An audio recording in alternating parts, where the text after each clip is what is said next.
start by saying, kind of saying a few things. So, because we're starting now on, it's both a weekend retreat and also the whole module, right, of Refuge. So we should probably say a few things about, in general, about Refuge. And actually, how many people here have at some time formally taken refuge, like a lama or most? So most of you know a fair amount, so I won't say too much. But let's start with this: whether one is formally taken refuge or not. Primarily refuge is a state of mind in the moment. Right? And so let's start with this. Actually, and we're going to contemplate on this later together and have interactive things. But actually, people take refuge all the time, right? All the time throughout the day, people take refuge. But oftentimes, it's in for example, you're tired and you're suffering, so you take refuge in the TV. Right? That's a form of refuge. Like you say, oh, I'm suffering. I really don't like how I feel. Let me turn on the TV. Right? The TV will give me some relief. So you feel, oh, wow. You lay down maybe on your whatever sofa or something like that, and you have this feeling, oh, the TV is going to help me. I feel tired and stressed from traffic or work or something like that. This will be my source of help. So you're taking refuge in television. Or sometimes it might be, summertime, right? So sometimes it could be ice cream. I feel hot. I don't feel so happy. But if I can get to, this certain place and get the ice cream I want, then I'll feel better. And then you actually develop a motivation like that, right? You feel, it's hot. I feel tired. Maybe I'm not having a good day. If I can get there, and if I can get this particular kind of ice cream, whatever your favorite is, then you think, then I'll feel better, right? So then you're having some kind of suffering, and then you're taking refuge in it. Of course, also, we often take refuge in people, too, right? So actually, little children take refuge in mom or dad. If a child's suffering, then what do? When they're crying, they say, "Mom, Dad, help!" So that's the refuge, right? Then as adults, oftentimes, sometimes you take refuge in. Actually, a primary thing, right, is a boyfriend, girlfriend, right? Husband, wife. Oftentimes people take refuge like that, right? But then also, if you're feeling lonely, right, then you're suffering of loneliness, then you think, oh, I'll call my friend. Right now we have, cell phone, it's easy, right? I'll call my friend, and then I'll feel better, right? I feel lonely, I'll call my friend, then I'm taking refuge in that friend.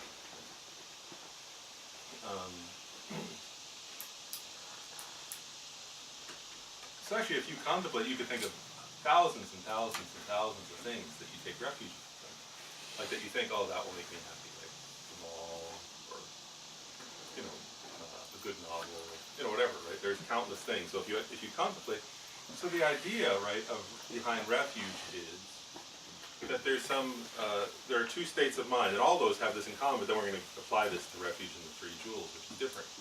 But the two states of mind are always there. So one is, there's usually they say fear, right? So there's some suffering that you don't like, So otherwise you don't reach out for something else, right? So you have some state of mind. It could be it's not necessarily it can be, like a kind of quaking fear, like, oh my goodness, I'm terrified. Like if somebody thinks they have some terrible illness, right? Then there's a real fear of suffering. But it can also be a subtler fear, just sort of like that fear, like the feeling at the end of the day that, like I don't like this feeling, and I don't want to. There's a fear that it's going to continue on. Does that make sense? Like if you're tired and you're feeling frustrated or something like that. Usually we don't label that fear, but in a way there's a feeling like agitation or discomfort, and there's some kind of sense of I can't bear that this is going to continue on. So that's a version of fear also, right? Like not wanting that feeling of displeasure to continue, right? So that's the first quality of refuge, is some kind of recognition of suffering and discomfort and sort of fear that that's going to continue or get worse. Right? And then the second quality of refuge is faith. But so I want to kind of introduce it because sometimes when people hear the word like fear and faith, and we have we can get very religious with that. But actually, the intention in Buddhism is not to be so religious about it. In other words, you have faith in ice cream. It's not like we're not talking about faith it's not always like faith where you're looking like somebody in a Hollywood movie from the 1950s who's sort of, like this, and the light rays. Okay, we're not talking about that kind of faith. Pretty much like you have faith in ice cream, right? Because you think, well, before when I ate ice cream, I felt better. Yeah, maybe I gained weight and didn't like it, and maybe the sugar's not so good for me, and maybe it's clogging my artery. You know that in the back of your mind, but you put that aside and you think, but I think I'll feel better. And so there's a faith, right? Or or like when you call up your friend, right? There's some feeling, well, I'm lonely, I think this will help. Yeah, sometimes my friend gives me a hard time, sometimes we argue, sometimes they're not available, but I think if I try to call them, I'll feel better, right? So you have some kind of faith. So it's like a faith is just a belief, right, that this will make it better. Right? Children have faith in their parents. Right? So you see, it's that kind of faith, right?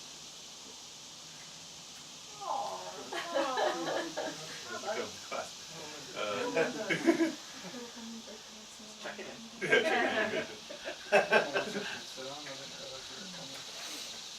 So you get the idea of those two states of mind, right? This is kind of, again, whether the fear is like kind of, again, first of all, with the fear, remember this though, as we meditate today, the fear can be anywhere. It can be subtle, like the,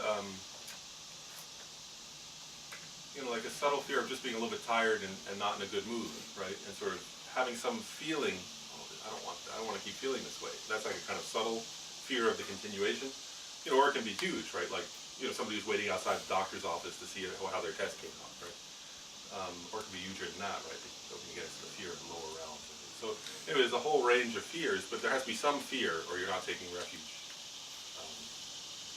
And then there has to be some faith, right? And again, remember this though, that faith, I just want to, I just want to make sure people really process that, right? That the faith is a belief that something's going to help me. It's that simple.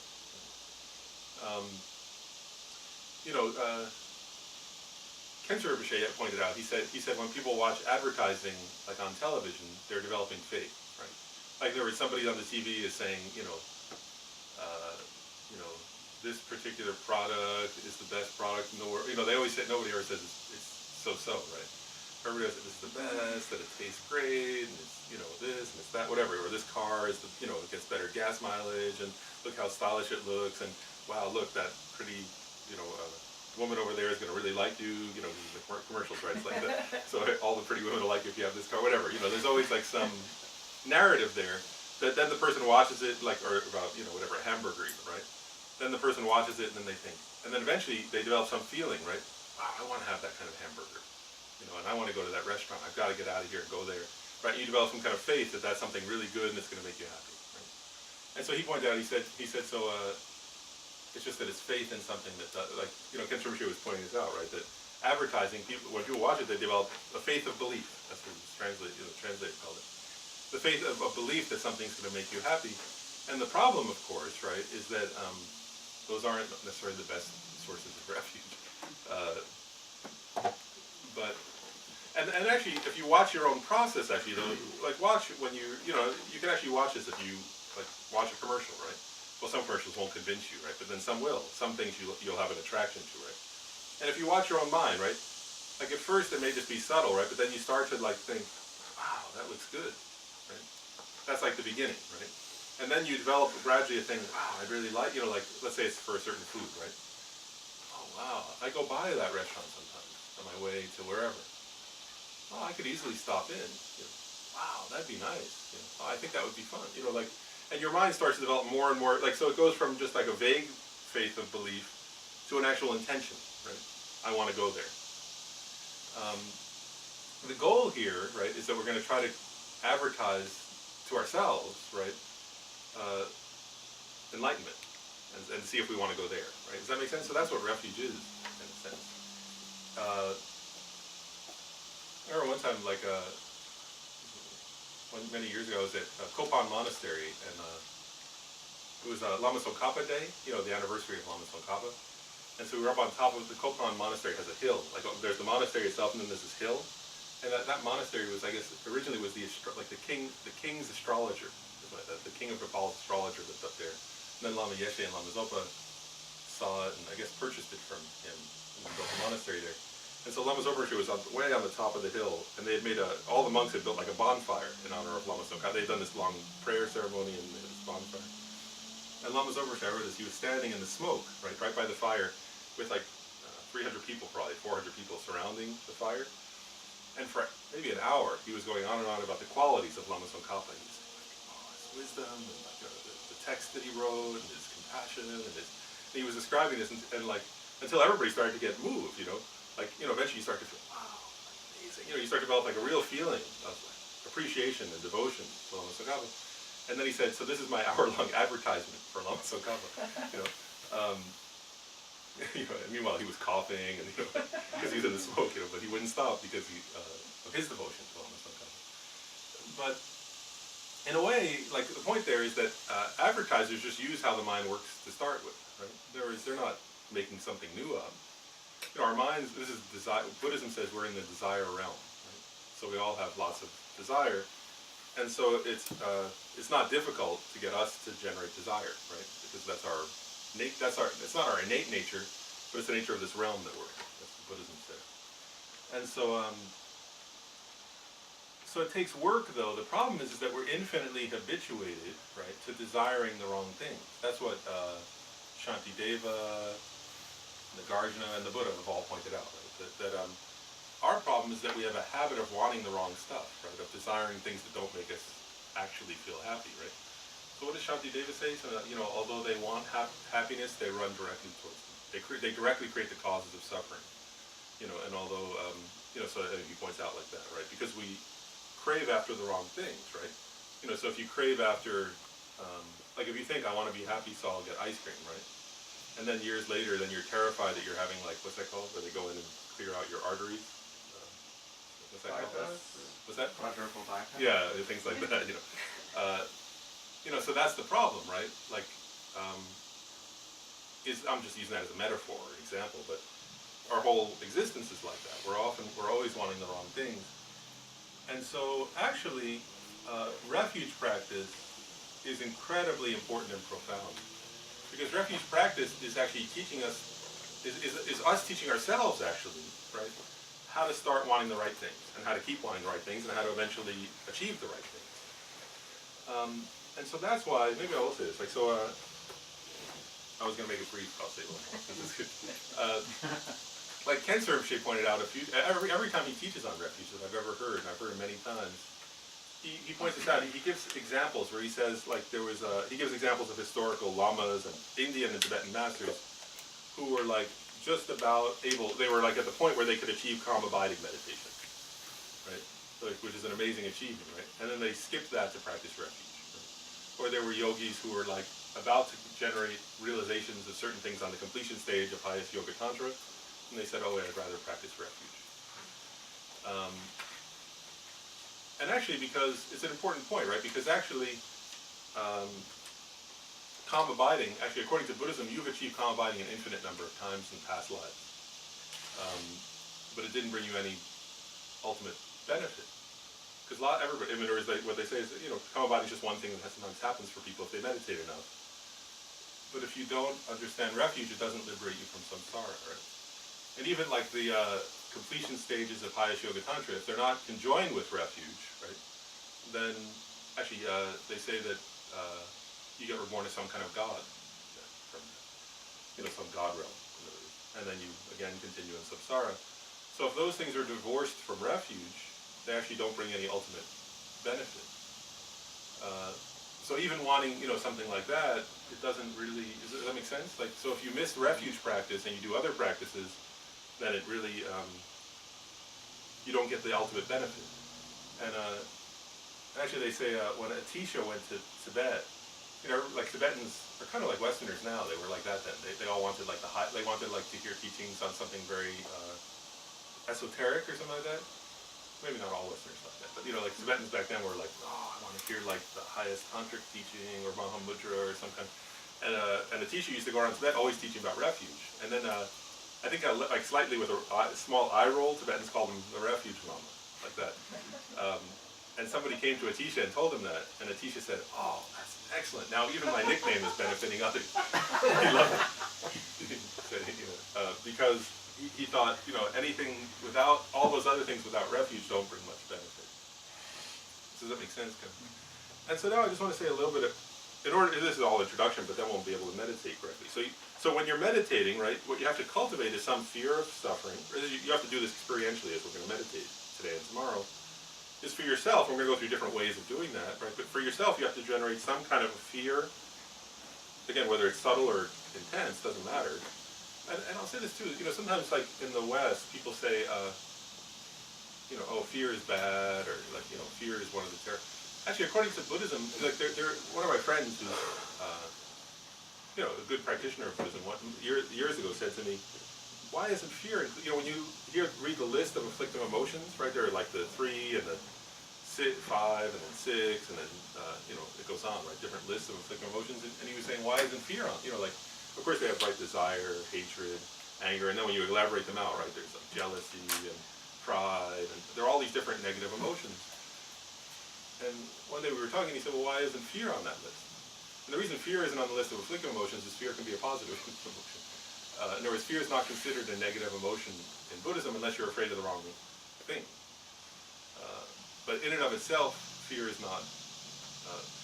actually, there are a lot of different fears that we cultivate on the path to enlightenment, right? It starts off with the fear of the lower realms, then the fear of samsara in general, then the fear of others suffering, right? Then the fear of not understanding emptiness correctly. So that actually, there are all different fears that are considered healthy. So anyway, so in your own meditation, you have to cultivate some sense of fear, and then you have to generate some sense of faith. And so the fear is not so hard, right? Because we have lots of suffering. So luckily, that's an easy one in some ways. But we're going to meditate on that. But I want to say just a little bit about faith in this sense. Because what does that mean, though, faith? Because we know, everybody here knows, right, that the objects of refuge are the 3 jewels. The Buddha, the Dharma, and the Sangha. Sometimes it elaborates out, you can say your guru also. So they're different. And some, and then in Tantra they add in, other deity and not me. But those are all the same, right? In other words, if you're generating faith in your guru, in this sense, you're thinking the guru is the Buddha, right? And if you're generating faith in the deity, that's the Buddha also. In other words, it's just another visualization of the Buddha. And the Dakini is the Sangha. So it's not, those aren't different, I just want to point that out. They're still always the 3 jewels. No matter how you can elaborate them different ways, but it always comes down to the 3 jewels. The Buddha, Dharma, and Sangha, right? So I have a question for you. Like, if you look at if somebody just looks at a statue, right, of the Buddha, or a painting, like of the Buddha, and then says, and then says, like, help me. I'm suffering, help me. How does that help? Like, I'm curious, like, what do you think? Because it's a painting, right? So the painting can't jump out of the ink and like do something, right? The Buddha said, I don't purify you with water, right? I can't solve you. Buddha basically said, right? I have no magic to solve your problems. I can't come and lay my hands on you, like, laying on a bench, right? The Buddha said, I can't do that. He said, if I touch you with my hand in order to purify your mind, it's not going to work. If I pour water on your head, that won't fix your problems, right? The Buddha said all kinds of things like that, right? So how does, so if somebody looks at it, like that statue over there, or this statue, right? It's made of, resin or something like that? So if you look at the statue of Maitreya Buddha there, and you say, please help me, Maitreya, right? Well, the resin can't stand up and walk over, and even if it could, right, it can't fix your problem, right? Actually, even, because even if you met the Dalai Lama, right, which you can go to teaching, but even if you went up to him and said, please solve all my problems, please bless my mind so I can be, like, totally free from suffering, the Dalai Lama would wish that, right? But he can't just say, there's no one thing he could say to you, like some magical formula, and then poof, you would be free from all suffering, right? And he often says that. He says people come to me, right, and they have, like, diseases, and they think, oh, I should fix it or something, he goes, he jokes about stuff like that, right? He goes, oh, because I'm the Dalai Lama, then people say that, he often jokes about stuff like that. He says, like, I don't have any magic. What are you talking about? Like, so what does it mean? I'm just, like, exploring, what's the faith? Yes, I'm starting to explore together, what does the faith part mean then, right? Like, because on the one hand, it's not wrong to sit in front of a statue and pray, right? But on the other hand, the statue can't get up and help you. So what does it mean? Right? Like, it's a little it could be hard. It seemed like it could be hard to figure out. But so what I want to suggest is this: is in Buddhism, like. Actually, I'll say one more thing. I always thought this was interesting. I've thought about this many times. That Atisha, right, the great Indian master Atisha, when he went to Tibet, he said, I'm forgetting the third person's name, but he said before in India, he said like a few years ago in India, there were only 3 people who could correctly differentiate Buddhism from non-Buddhism. And he said now one of them's died. I've gone to Tibet, and only Naropa's left in all of India. So what does that mean? Like, I mean, Nalanda monastery still existed then. This wasn't like, like Nalanda and Vikramalashila monasteries still existed. How could there only be 3 people in all of India, among the great pandits of India, who even knew who could even differentiate what Buddhism was? And Atisha was one of them. Actually, so I'm just going to elaborate on a little bit, because there's the, what's it called? There's one the Indian worshippers of Ishvara, right? They go in front of statues of the Buddha, and they say, they pray, please help me. And they think the Buddha is an emanation of Ishvara, the creator of the universe. And so in their mind, they're praying to the Buddha, and they're thinking, Buddha, you created everything. You created heaven, you created earth, right? That's not the Buddha, like, Buddha never said he did that. Buddha explicitly said, I did not do that. I'm not a god, right? But they thought, well, he just said that, but really he's an emanation of Ishvara. So are they taking refuge then? They have some faith. They say Buddha, right? They say Buddha and they have faith. But they don't have faith in what the Buddha's teachings were. Right? They're actually contradicting the Buddha. They're at the same time, I'm not putting them down, but I'm saying while they're doing that practice, they're actually contradicting the Buddha's teaching, right? Because the Buddha said there is nobody who created, heaven and earth and everything, right? So it's a little tricky. I'm just exploring how it's tricky what faith means. I don't want to get too complicated, but anyway, I'll just say this: like in Buddhism, ultimately, for sure, your faith should be based on reason. That's really what I'm getting at here. And so, if your faith, in other words, faith that's not based on reason. It's not that it's a negative state of mind. Buddhism doesn't say that's bad. But what Buddhism says is that psychologically, faith that's not based on reason is flimsy. In other words, so if somebody has some, they're brought up that way, or they're in a certain context, and they start to develop some feeling like that, they would say that's positive, but it's very flimsy and it doesn't have much power. Because what happens is, right, you'll say, oh yeah, please, and then, then something else, then somebody turns on the TV, and then you're saying, oh, please, Chevrolet, help me, oh, please, McDonald's, help me, oh, please, Buddha, help, whoever, it's just like, you just jump around, right? And so there's a real danger in that. And so I just want to say this, that ultimately the faith should be based on reason. So if somebody says, so what's the real refuge then, right? Actually, the refuge is Dharma, for sure, right? There's the real refuge is the Dharma.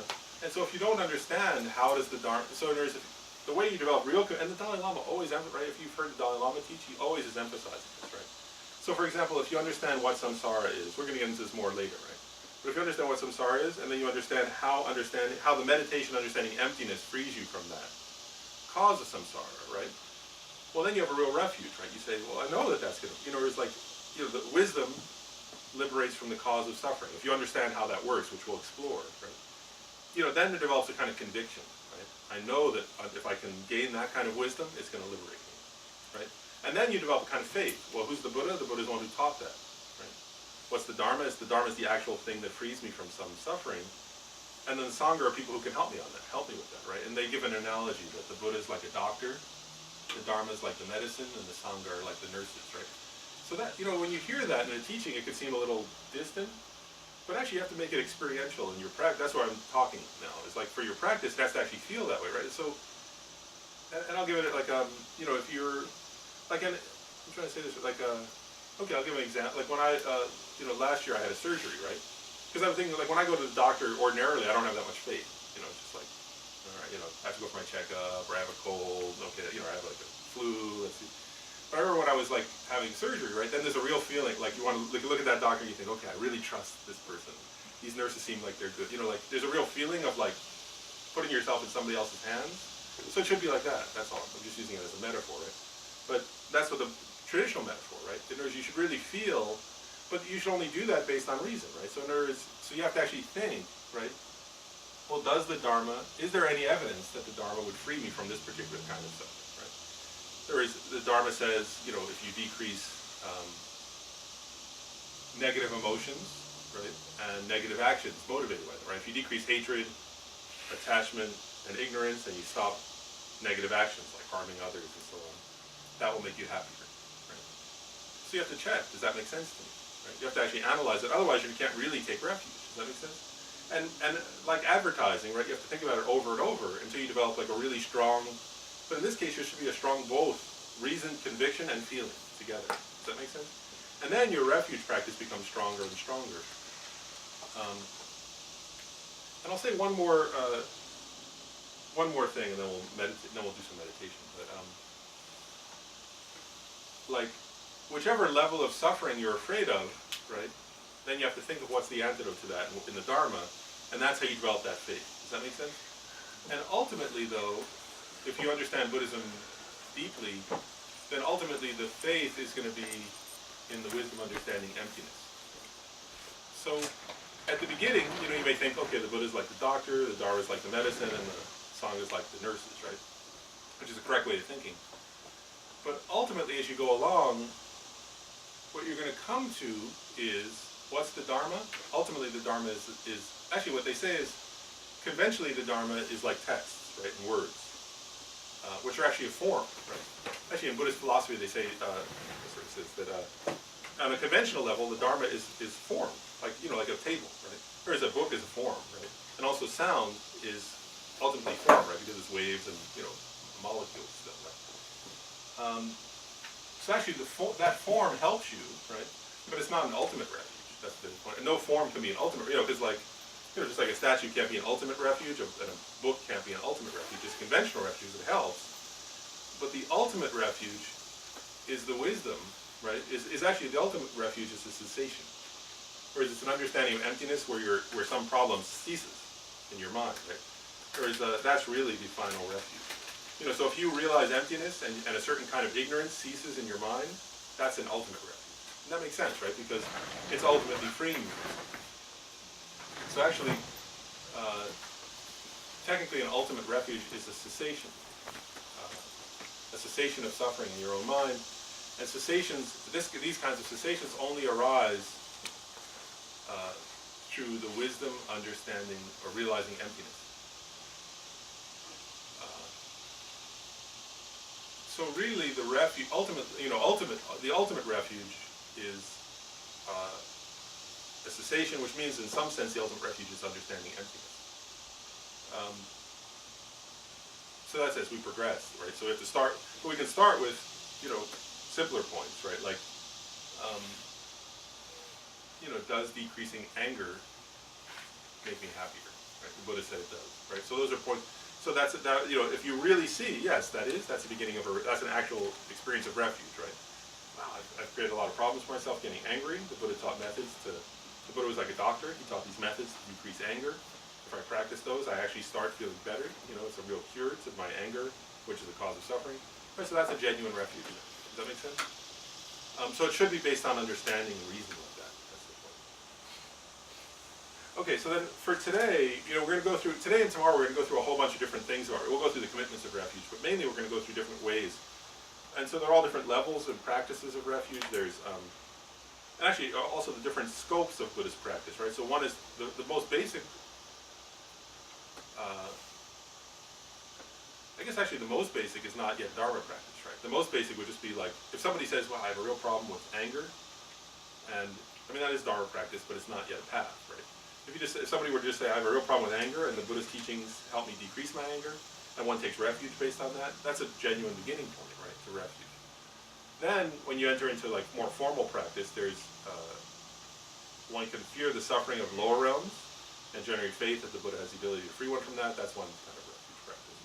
Another one is understanding the sufferings of samsara, as in, what samsara is and how one suffers in it, and then generating faith that the Buddha, Dharma, and Sangha can free you from that. That's another kind of refuge practice. Then there's Mahayana refuge practice, which is fearing others, fearing all sentient beings suffering, right? And taking refuge because in the three jewels, because one has out of compassion, out of universal compassion, right? That's another refuge. And then there's resultant refuge practice, which we'll talk about tomorrow. And those are all valid ways of taking refuge. Okay, so while we're going to do this weekend, what I want to suggest is this. I actually want to suggest you can experiment with two different verses. But what I want to suggest is this is actually, we've never done this before in discovering Buddhism, this kind of meditation. Or we haven't done much of it. We did a little bit with mantras.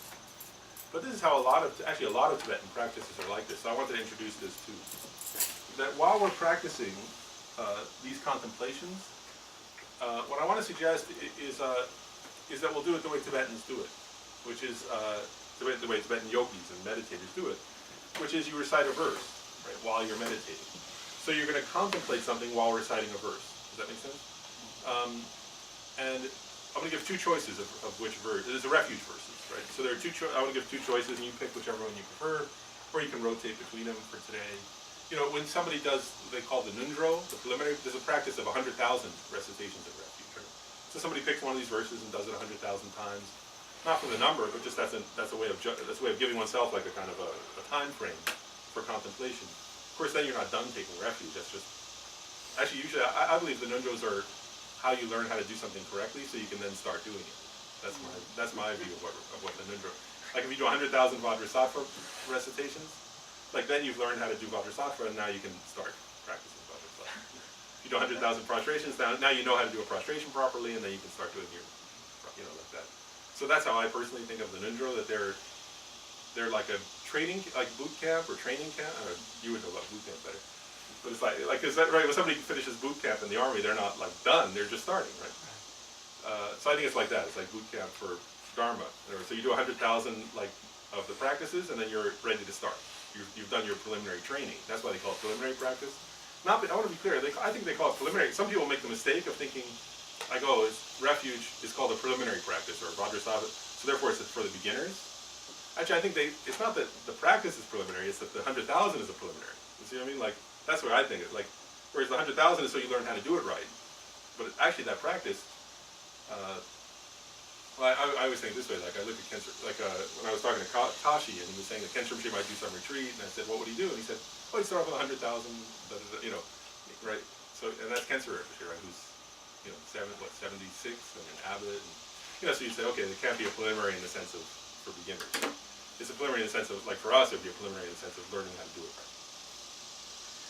But so as you're meditating, you could just recite one of these two verses over and over, and they sort of help you to contemplate. Does that make sense? Because the verse embodies what we're contemplating, but you don't have to only think about the words of the verse, right? You could be thinking about like the suffering of samsara while reciting one of these verses, but they go together to develop that sense of faith and so on. And so this is how Tibetan, if you see Tibetans, then they're going like, that's what they're doing, right? Usually they're reciting either a mantra or some verse like this. But the verse itself is not taking refuge, right? If you just say, I go for refuge until I'm enlightened to the Buddha, that's not refuge. That's the verse for refuge. But then if you can join your mind with that verse by doing the contemplations we're talking about, then you're taking refuge. So one verse, the two choices I want to give you, and you pick whichever you like. One verse, the simpler one is just, actually, okay, so let's do these two. Well, there are lots of choices, but the one verse that's often used for this is, in Tibetan, it's Lama la Kyamsu Chio, Sangye la Kyamsu Chio, Chio la Kyamsu Chio, Genjin la Kyamsu Chio. So that's, I go for refuge to the Lama, I go for refuge to the Buddha, I go for refuge to the Dharma, I go for refuge to the Sangha. That's a very simple one. That's a very simple one, right? Because it's just saying, I go, and, in Sanskrit that would be Namo Guru Diya, Namo Buddhaya, Namo Dharmaya, Namo Sangha. It's the same thing, right? Those are just different translations of the same verse, right?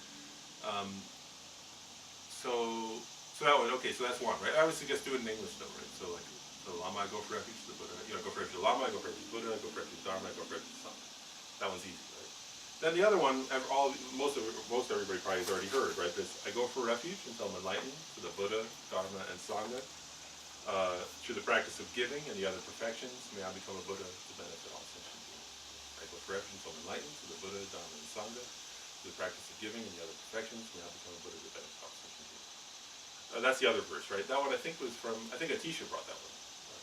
That was his practice thing. So the difference with that one, right, is there are two differences. One is it doesn't explicitly include the guru, right? It leaves that out, that verse. But it does explicitly include bodhicitta, right? Because when it says, right, through the practice of giving and the other perfections, it implies the six, it's referring to the six perfections, right? And then may I become a Buddha to benefit all sentient beings, well, that's bodhicitta, right? Or it's the wish to achieve enlightenment for all sentient beings is bodhicitta. So it's up to you. That one includes bodhicitta explicitly. Right? So whichever you like, doesn't matter, whichever one you prefer.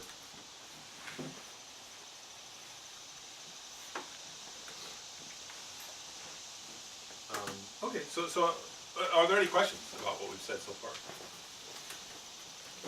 What I want to suggest is this: so we're going to do all different kinds of contemplate. What we'll do is sometimes we'll have no guided meditation, right? We'll just recite, and you meditate on your own. And sometimes we'll have guided contemplations to help. Does that make sense? But either way, your job during the meditation part is, recite one of those verses, right, for yourself, and you contemplate. You can contemplate things you've read. You can contemplate things I've already said. You can contemplate, what's being said in the meditation. The guided part, if there's a guided part, that's up to you. But the goal, you understand it now, right, is develop that sense of fear and faith, and develop that sense of taking refuge wholeheartedly. So maybe we'll start, because actually the very first one is the sphere of the lower realms, which you were going to guide. So are you okay to do that now? So why don't we do this? We'll do we'll all, okay, so actually I'll add one more preliminary note that I forgot. So the idea here first is, just for our practice, actually, you can imagine, right, coming to the space in front of you, Shakyamuni Buddha. And so you imagine that, like, traditionally it'd be on a throne supported by 8 snow lions or 8 lions. And then there's a lotus, multi-petaled open lotus, a sun cushion and a moon cushion, right? So like an orange-red cushion and then a white cushion. And then you imagine the Buddha sitting there. And again, if you can't visualize all the details, it's fine. You just generally have this sense, right? The Buddha's there, right? Golden in color, not solid, but sort of like made of light, like a rainbow. Translucent, radiant with light, golden in color. Wearing the 3 saffron-colored robes of a monk. With his left hand in his lap, holding a begging bowl filled with nectar, right? A monk's begging bowl filled with nectar. His right hand on his right knee, touching the earth, as he did at the moment of the time of his enlightenment, under the Bodhi tree. Imagine, his eyes are half open and half closed, in a look of serenity. Imagine him smiling.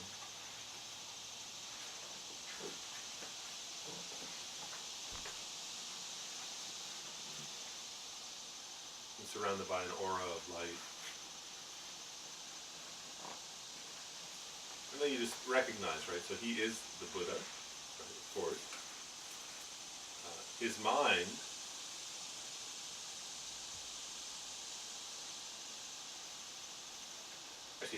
really is the Buddha. Right? The real meaning of Buddha is Dharmakaya, right? Is the mind of the Buddha. So you're visualizing like that, right? So you think the mind, the mind that this visualization represents, or let's say represents, that's the real Buddha.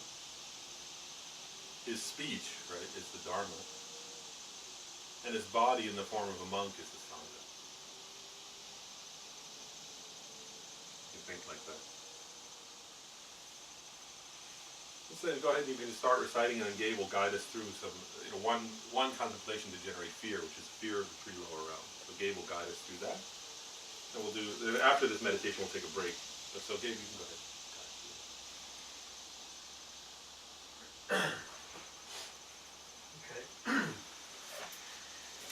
First, we're going to meditate on the 3 lower realms.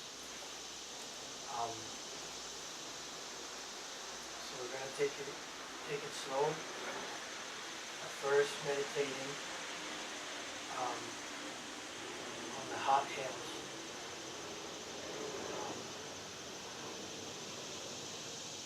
Now, a master of Arjuna said that when we meditate on the suffering of the lower realms in general, it should be so, our experience should be so intense that we should have this feeling when we're done that we've spent a whole day in one of these realms. So that's the feeling that you're trying to generate. You should have the feeling that you spent that whole day in that realm. Generate fear and faith in the three jewels.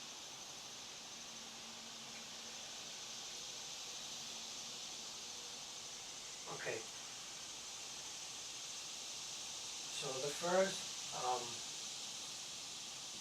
hot realm or hot hell, or like Lama Zopa Rinpoche calls them, the Naraks. So the first hot Narak.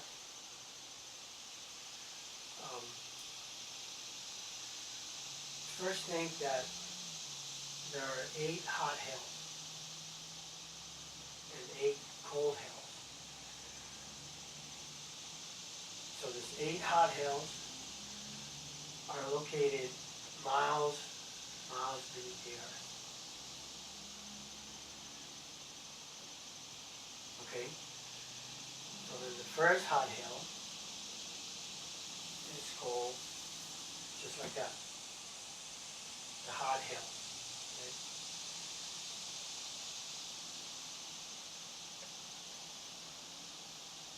So think, even during this lifetime, whenever I'm cold and I crave for heat and grasp at its enjoyment, you're planting the seed and accumulating the impression for craving for the heat at the time of death. It's the same action that will cause the craving. Okay? At the hour of death, when I feel cold, your great attachment to warm will cause you to crave for heat. And then so you die craving this heat. Okay? So as if waking from a dream, you should visualize taking rebirth in these realms. Just like you're waking from a dream.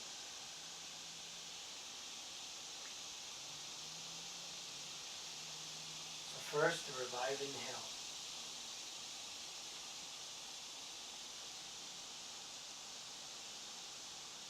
So you will be reborn amongst many other beings who brandish weapons and they try to kill each other. And there's many karmically created sharp weapons, swords, lances, spears.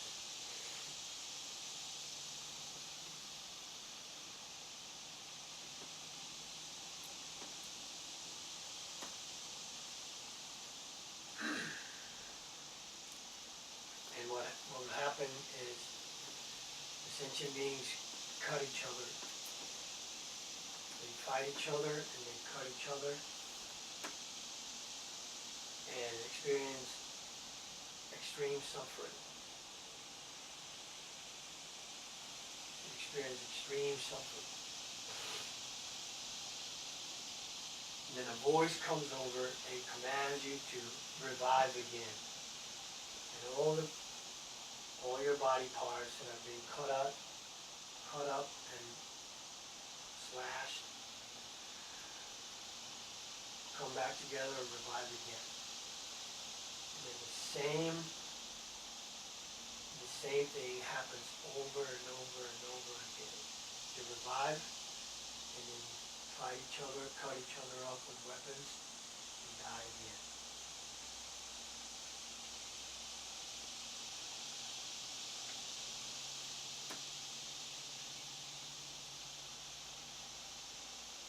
said that rebirth in this hell is caused from being angry all the time and acting out of hatred all the time.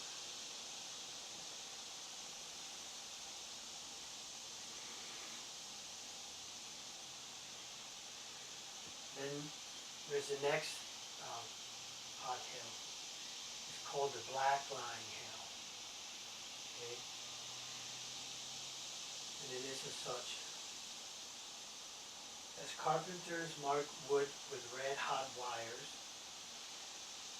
so the Iraq protectors make black lines out of my body, which lies on red hot ground, and they proceed to carve me into pieces with red hot saws and chop me off with hot sharp axes. So you experience again in this hell extreme suffering, extreme pain. Every part of your body. Like right now, we can't even experience burn from flame, from a fire, because it'll burn and immediately causes extreme pain, and we can't even bear it.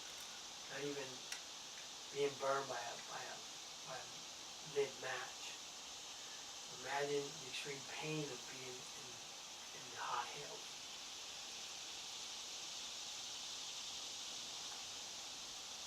You know, the hot hills are covered. The ground is molten, hot red iron lava.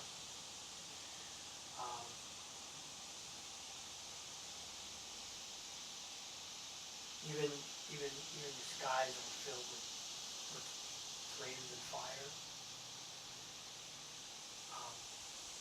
And most beings are unrecognizable because they're on fire. You know, mostly you can just hear their wailing and their suffering. So remember, all these different hells have the same characteristics. So then it follows, the next hell is the crushing hell. And here you're born again in this incredible fiery pit. And you find yourself in between these huge mountains. A lot of times these mountains resemble the faces of animals that you killed, or animals that you sacrificed in past lifetimes. There's huge mountains, and you're crushed between these huge mountains. They squash you, and you fall into a red hot ground with unbearable pain. And the mountains separate again, and your life gets restored back. As soon as that happens, you're crushed again. Your body gets crushed into a pulp, and you experience unimaginable suffering.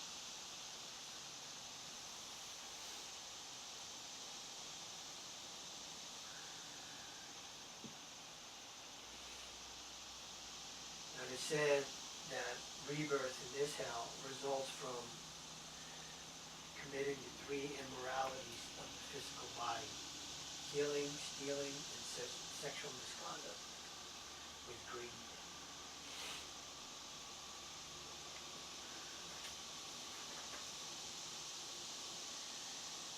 Now the next level is the howling hell.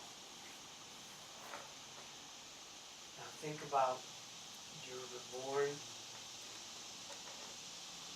you're trapped inside a burning house full of other beings. And because of the karmic obscurations and all the negative karma accumulated, it causes the house to collapse. And and everyone perishes.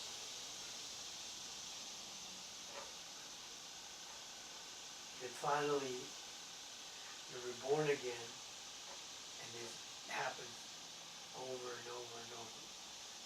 You find yourself in a house, it bursts in fires, you can't get out, and you burn and die in there.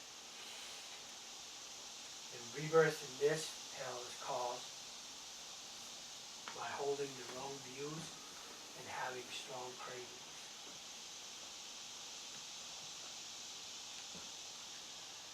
Then is the loud howling hell. Okay? You're being born in a pot of boiling liquid. And the pot is so huge, it's the size of a country. And you're cooked in this boiling pot like fish, like frying fish. And you sink in and rise repeatedly in extreme suffering. And as you're trying to get out with the little parts of your body that you still have,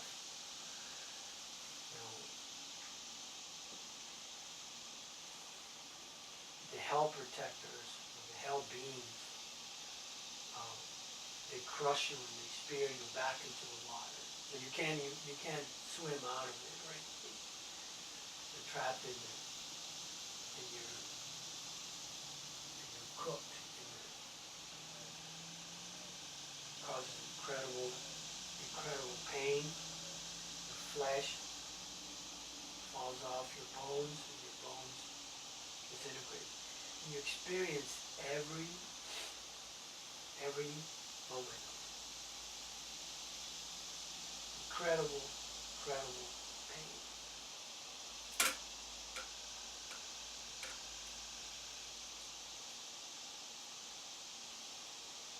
And you're born in this boiling pot, in the loud howling hell. The causes for being reborn is from harming others.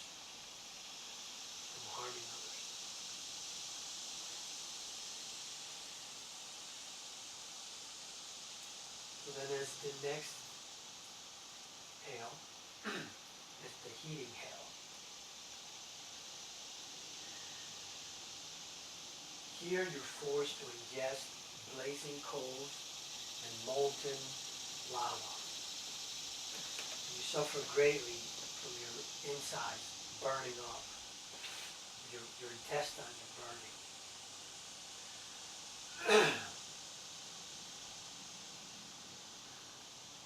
And then your tongue is stretched out, and it's flattened, and it's staked out, and it's ran over with an iron plow. You experience incredible suffering.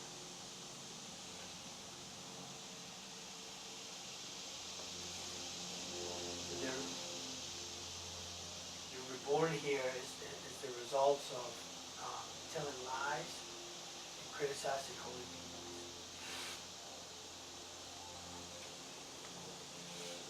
Then there's the intense heating hell. Okay, this is red hot tridents enter your body. Obscure.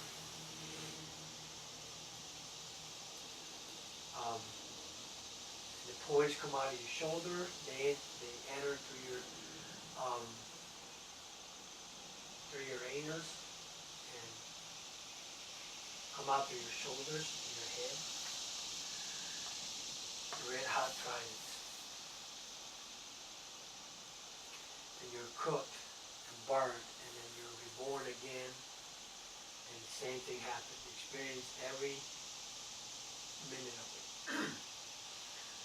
And the results of this is from harming others, such as your parents, and also by harming people, celibates, like the Sangha and such.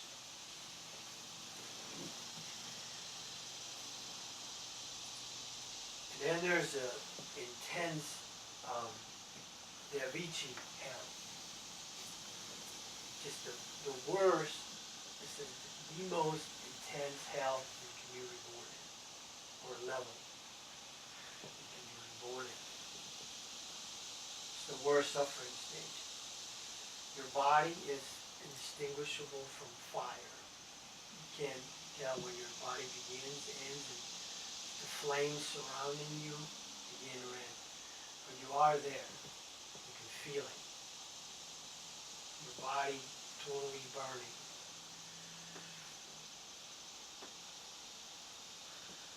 Your body is melted down by the intense, powerful flames. Fire comes from all directions. And you're born here as a result of killing religious people, or denigrating the Dharma, and breaking the precepts. And you suffer for a long time on these hells, on those 8 hot hills.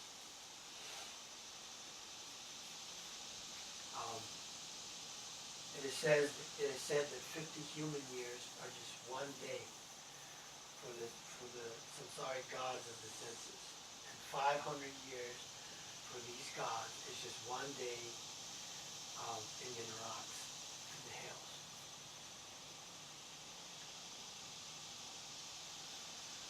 So it is also said that imagine that you have 1 ton of sesame seeds, and just imagine that. And imagine that every 100 years you take 1 seed out and you put it in another pile.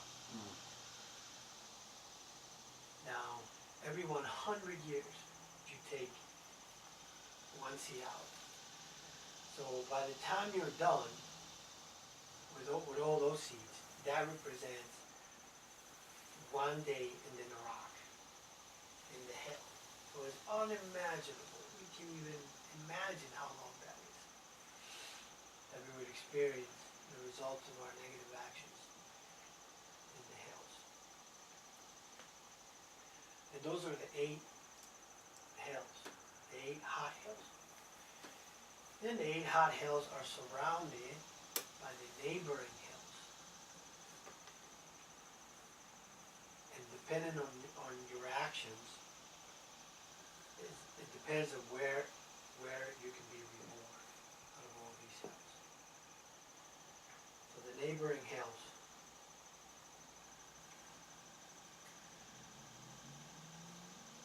So we'll go a little bit briefer on the neighboring hells. The first one, you get stuck in very hot quicksand. And you sink deeper and deeper and you struggle to escape. And because of your negative karma, those karmically created beings appear. And they start eating your head. And they piercing you and eating you. Until you die and you experience every minute of it. Then, as if by magic in a dream, you wake up again, and you find again yourself in the quicksand, being eaten again by all these beings. In another neighboring hell, you drown in a filthy quagmire with insects, causing you a lot of pain. There are little insects and bugs that are tearing your body apart while you're drowning in this filth. And they consume your body. You experience terrible suffering. And again, you wake up to re-experience it over and over again. Another neighboring hell is you find yourself escaping and you run, but then the ground transforms into little sharp swords and spears and things. It starts cutting your feet.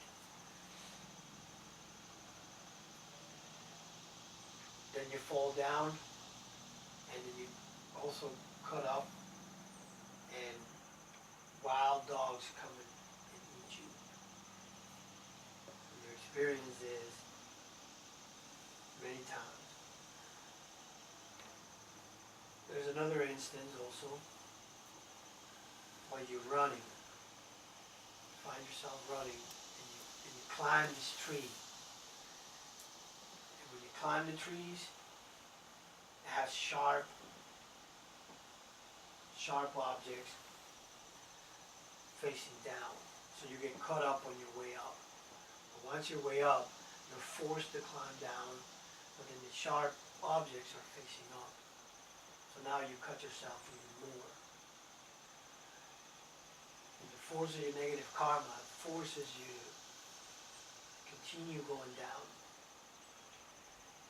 And then you're also at the same time, birds with sharp metal beaks come and peck you and bite you all over. And you experience just constant nightmare, constantly you experience it until you're reborn again and again in this neighboring hell.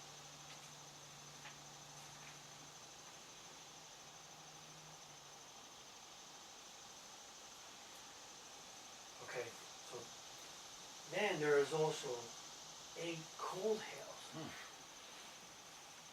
where you will experience extreme, unimaginable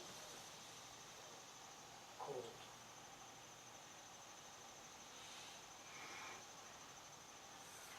On the first 2 levels, your whole body blisters from exposures to the freezing wind.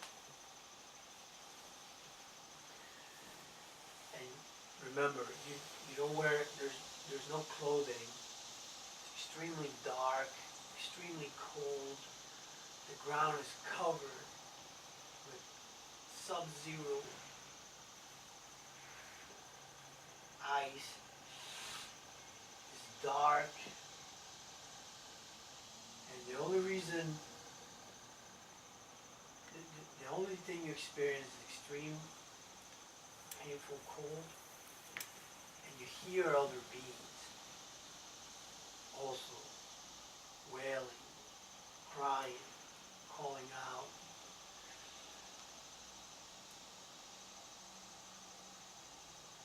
So, on the first 2 levels, your body experiences extremely painful blisters from the wind. You have nothing to cover with. So the cold just hits you and you shrivel to the ground. And you experience intense suffering. Your body develops blisters. These blisters burst out with pus and blood, and then they re-blister until your body can't take it no longer, and you die, and then you're reborn again at the same place. The next 3 levels of the cold hells, your pain increases progressively. And as you weep from intense cold, your teeth freeze together. And you can no longer figure what form you're taking. You experience extreme cold. On the last 3 levels of the cold hells, your body cracks and cracks more. Your body is blue. You've experienced the same from the previous levels. But you continue to experience it until your body cracks and bursts into pieces. Your body breaks down like a big block of ice, except that it's your body. And you experience every piece of your body experience intense suffering, intense cold.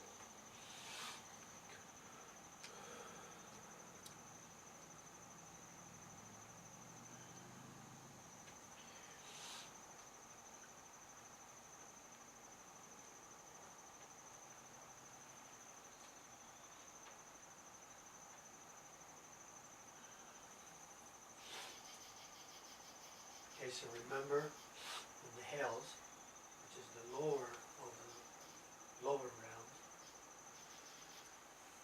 you'll experience intense sufferings for incredibly, almost unimaginable. We can't even imagine. As our human capacity, we can't even imagine how long it is. So think about the example of the sesame seeds and how long that time is. Think about all the beings that are in that place right now, right this moment. When we're here, this comfortable house, practicing the Dharma, there are beings right now experiencing those sufferings, intense suffering, countless sentient beings. Mhm.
Just remember how now just a little bit of heat, just a little uncomfortable, 90 degrees weather outside. Think about how that brings suffering to your mind. Think about how uncomfortable it feels. And think about how when you're boiling food in your house, how the water is boiling. That looks very hot. You know, what would happen if you put your hand straight in that boiling pot? Incredible suffering. Now think about being born into one of those realms. Where the suffering, can't even compare it to those two examples. Can't even compare it. Fire everywhere, suffering everywhere.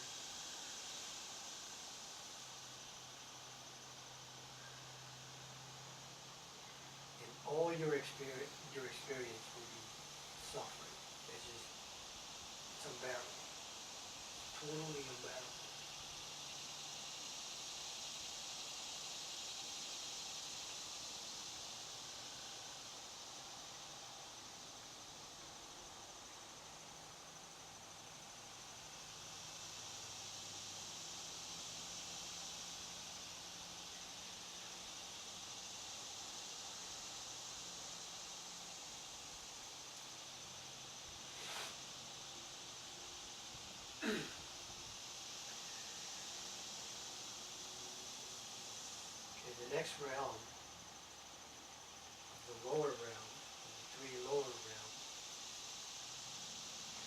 is the predator realm, or the hungry ghost.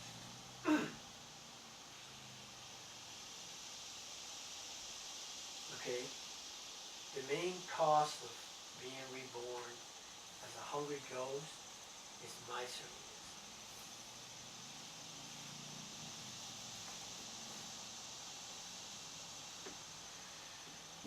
Now, the hungry ghost realm, it's a vast desert-like plain. The ground is like clay because it's dry and there's nothing alive in it except for the beings. So the beings in the hungry ghost have very small faces and very small necks and long necks and huge bodies. It's nothing like we've ever seen before. Huge bodies. And they experience intense suffering because they thirst, and they hunger all the time. Intense thirst and hunger.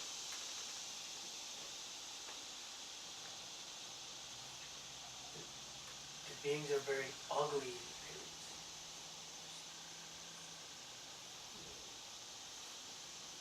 And like here, like you see like beauty forms, ugly forms. And the ghost realm is just ugly appearances.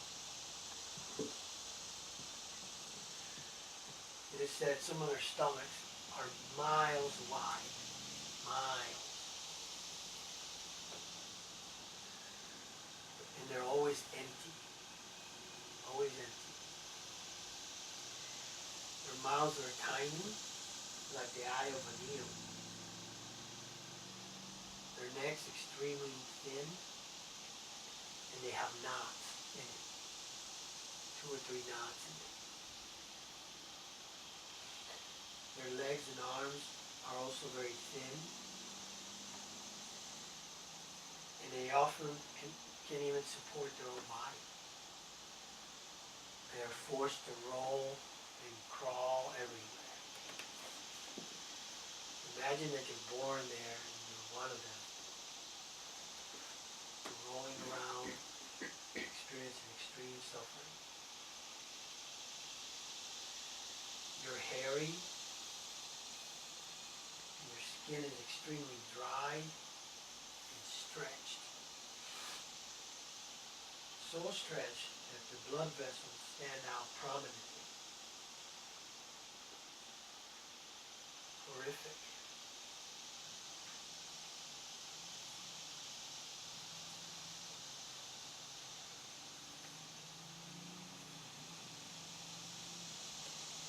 It is said that when they walk, the legs are so bony that they touch each other, they produce sparks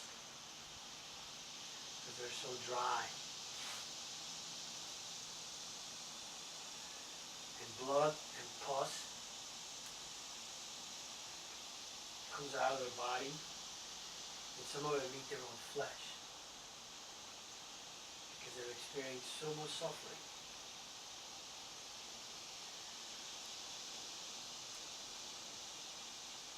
So imagine that you were born there.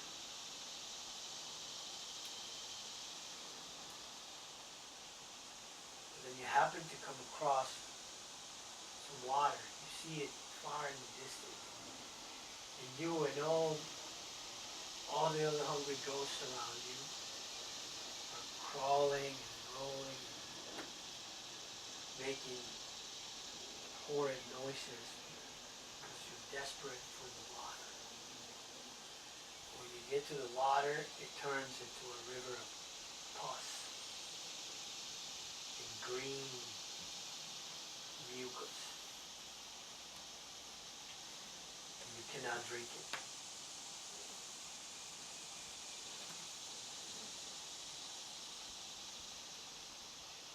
You experience extreme thirst.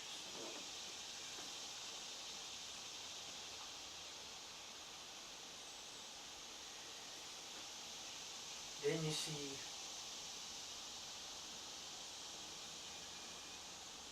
then you think you see something that looks good to eat, some fruit or something. And then again, you roll yourself or drag yourself to it. And it takes you so long to get to it. But you are so hungry and thirsty and you crave it. And you do your best to go all the way there. And when you reach it, it disappears. It was never there. Sometimes you do happen to come across a small, like half a peanut, and then you try to eat it, but it's too big for your mouth. Even half a peanut, you can't put it in your mouth because your mouth is not big. So you experience anguish, so much anguish, pain.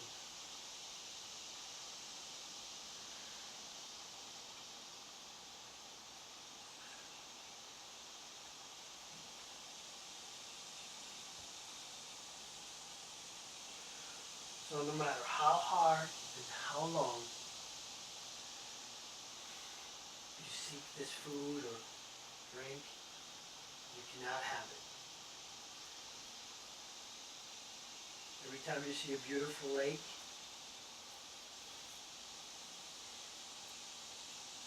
you run to it or roll to it, and you have great expectation. You think this is it, I found it, I found something, I found water. When you reach it, it turns into putrid, pus, blood, disgusting matter.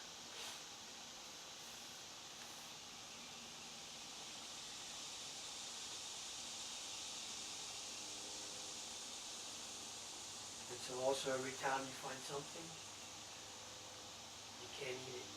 And even if you find something so small that fits inside your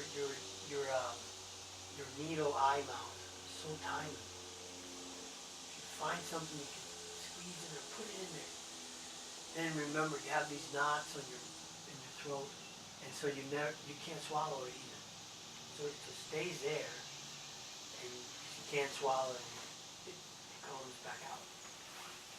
So you can never even taste it. It didn't give you the satisfaction of eating it. You couldn't eat it. And that was just such a tiny, small piece. So this is the suffering of the hungry ghost.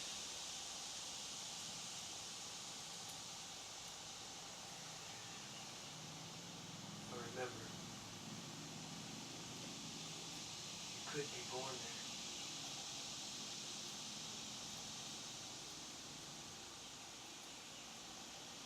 And so remember, right now, in this precise second, there are beings there. Hungry ghosts in the hungry ghost realm, experiencing those same sufferings. All these sufferings, all these teachings came straight from the Buddha. He taught us this.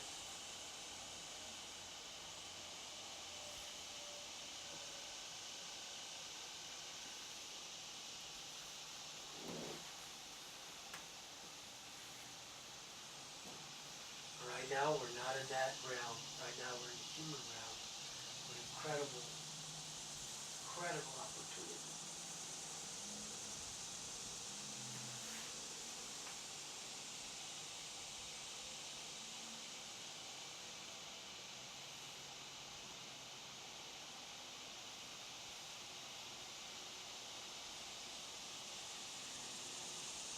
I also think how when you're born to any lower realm, you'll experience it for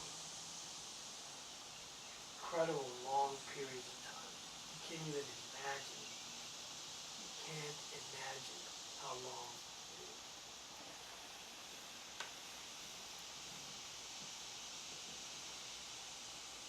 It's not in human years, it's in eons.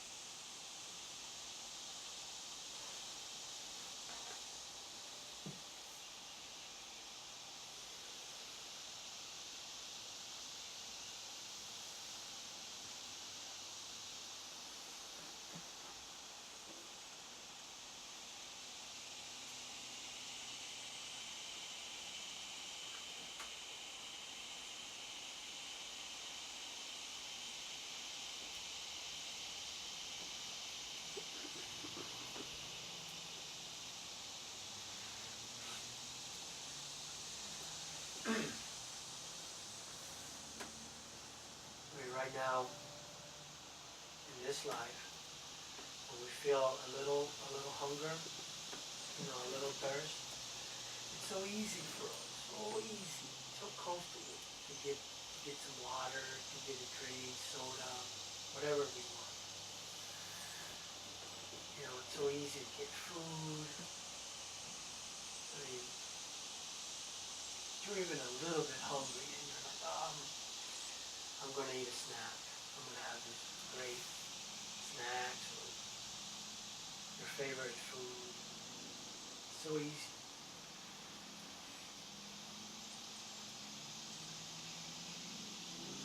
But the pain you experience from never, ever, in countless eons of tasting any food, no drink,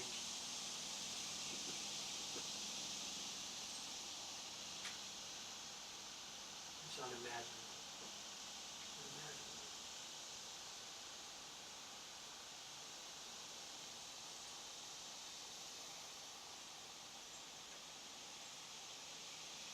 So this is the second lower realm.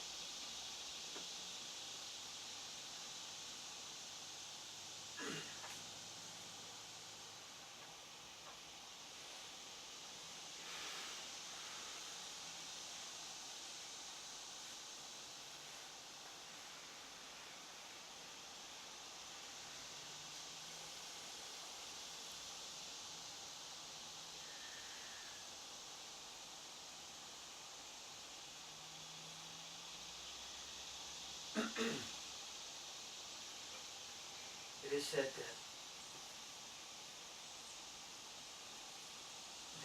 one human month, it's like a day for a hungry ghost. And the longest lifespan that you can spend as a hungry ghost is 50,000 years. So we can't even think about it. Think about that.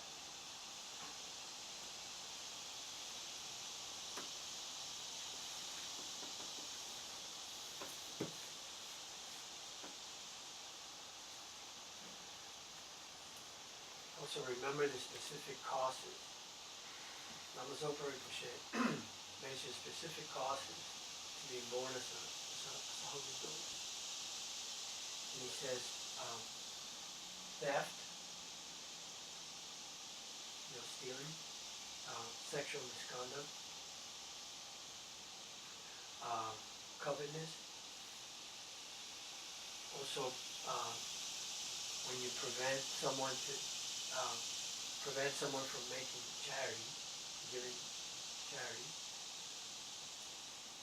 and also calling someone a hungry ghost. Even calling someone a hungry ghost, you create the cost to be reborn there.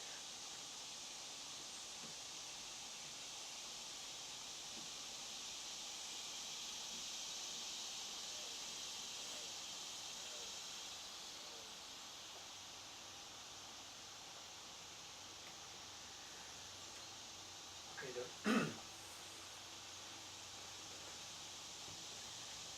the final of the lower realm is the animal realm.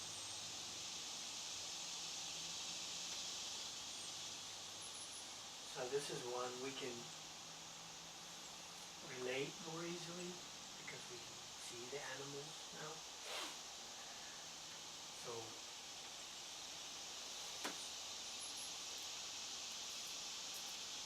we know it for a fact. We can see it. We can see the beings in it right now.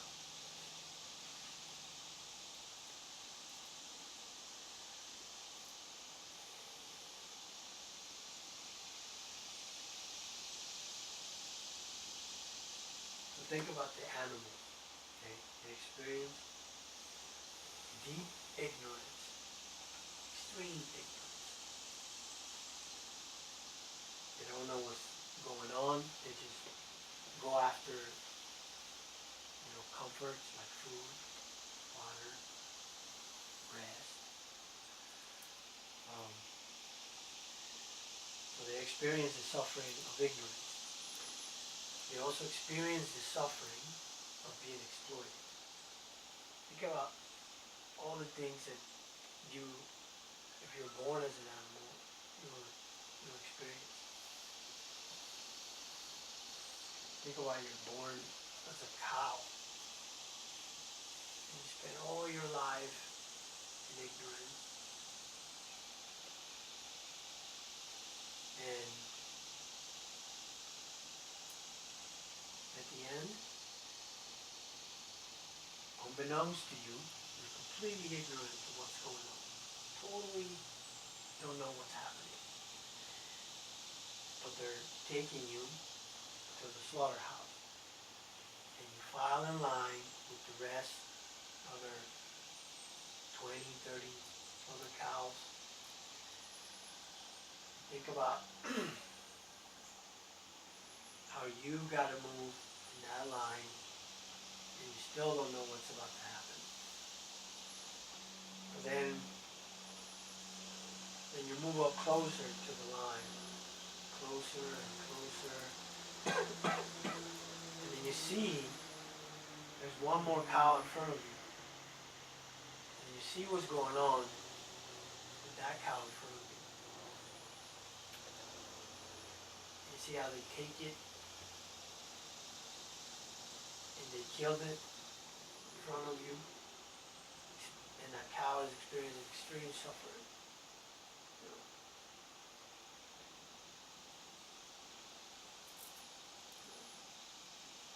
Kill the body, cut it in pieces, and that's it. You're next. And you experience extreme pain of brutal death.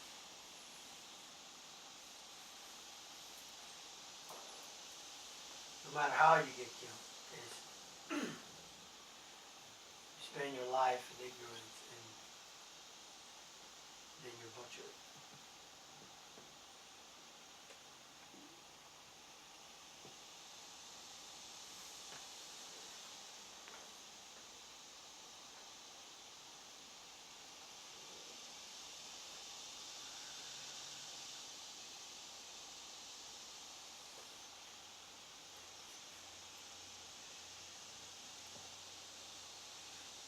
Now you also, as an animal, will experience hunger and thirst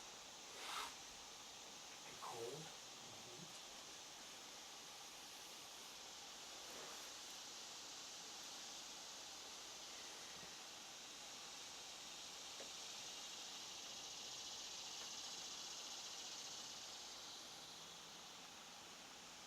Now think about, because you don't know what's next. The masters always say, you don't know what's next, whether it's the next breath or the next life. Imagine just for a quick moment being born as an animal.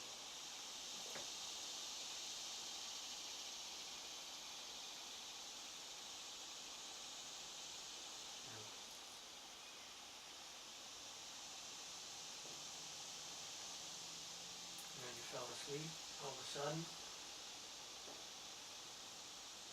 you die for some unknown causes, natural causes, you had a heart attack, whatever. And you wake up just like you're waking in a dream. Exactly, almost like you're in a dream. You wake up and you're an animal. But you don't know you really don't know yourself that you were an animal. You experience all these sufferings, thirst, cold, heat, 4 legs, have fur, you get all those ticks, all those little bugs and things that feast on you. Um, people can be mean to you, can throw rocks at you. You can't practice the Dharma. You don't know what. You don't know. You don't know anything. Totally ignorant. You eat. You're hungry. You drink when you're thirsty. And then you experience death.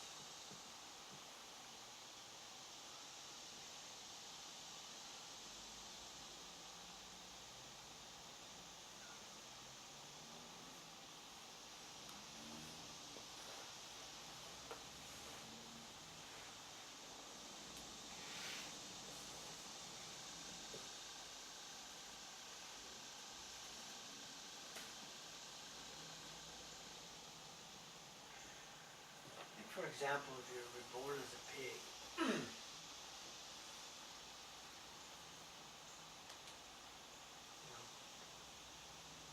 you're happy,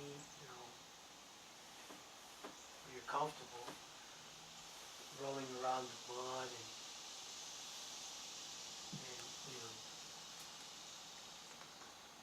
all the filthy stuff, excrement and stuff. But then one day you're loaded into a truck, and if you had any comfort by being with your,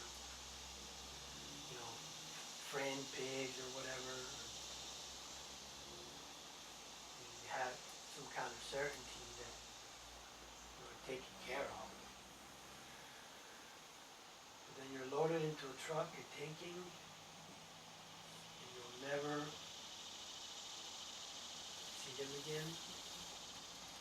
And then you experience death.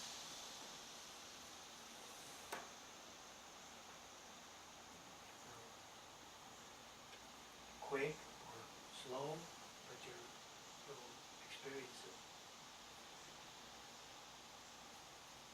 And your body gets cut up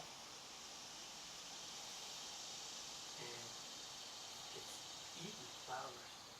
The whole purpose was to be raised to be eaten. That was the purpose of your life. That was it.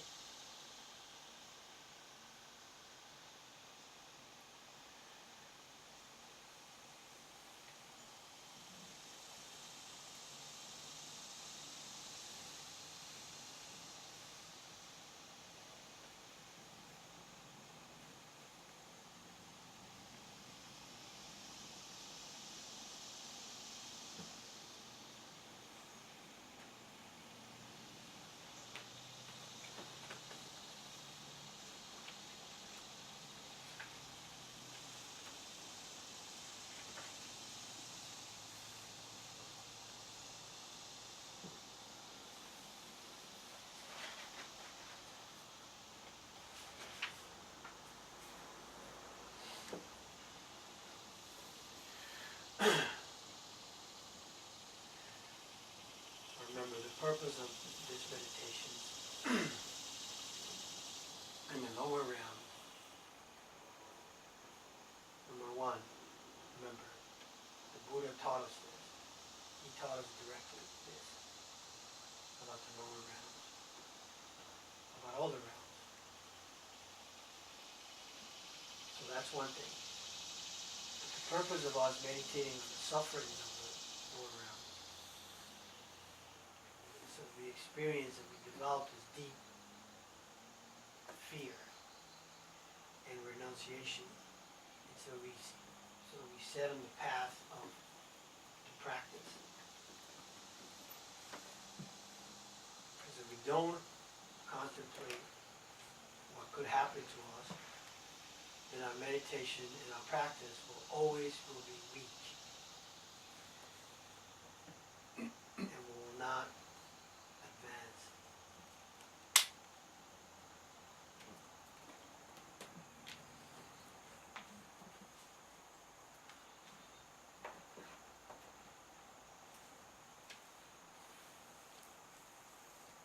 So we must resolve that we now have this precious human life. Not only that, we've come in contact with the teachings of the Buddha.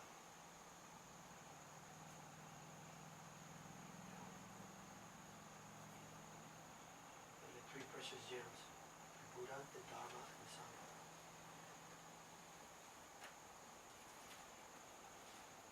And just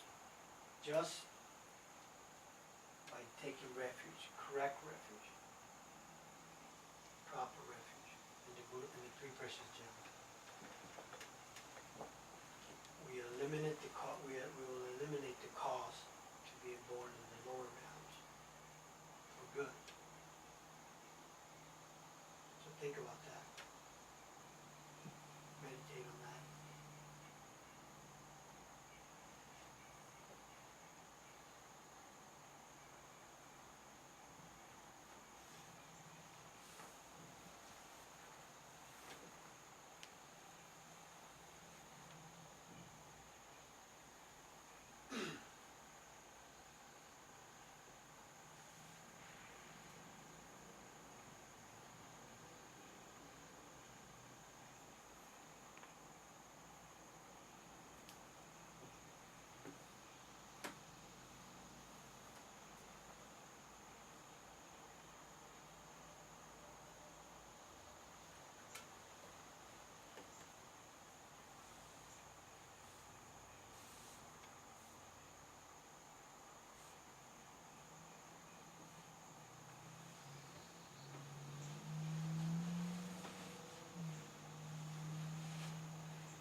So now we'll conclude the meditation with some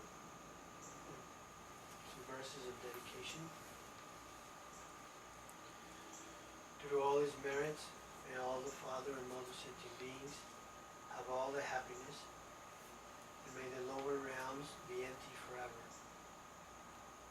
Wherever there are bodhisattvas, may all their prayers be accomplished immediately.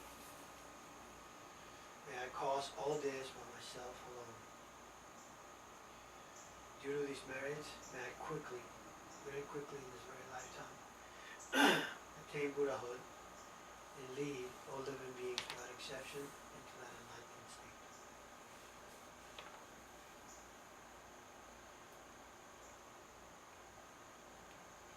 May we remember the Dharma every day and every night for the rest of our life. And practice sincerely with the correct motivation every day until we all attain enlightenment.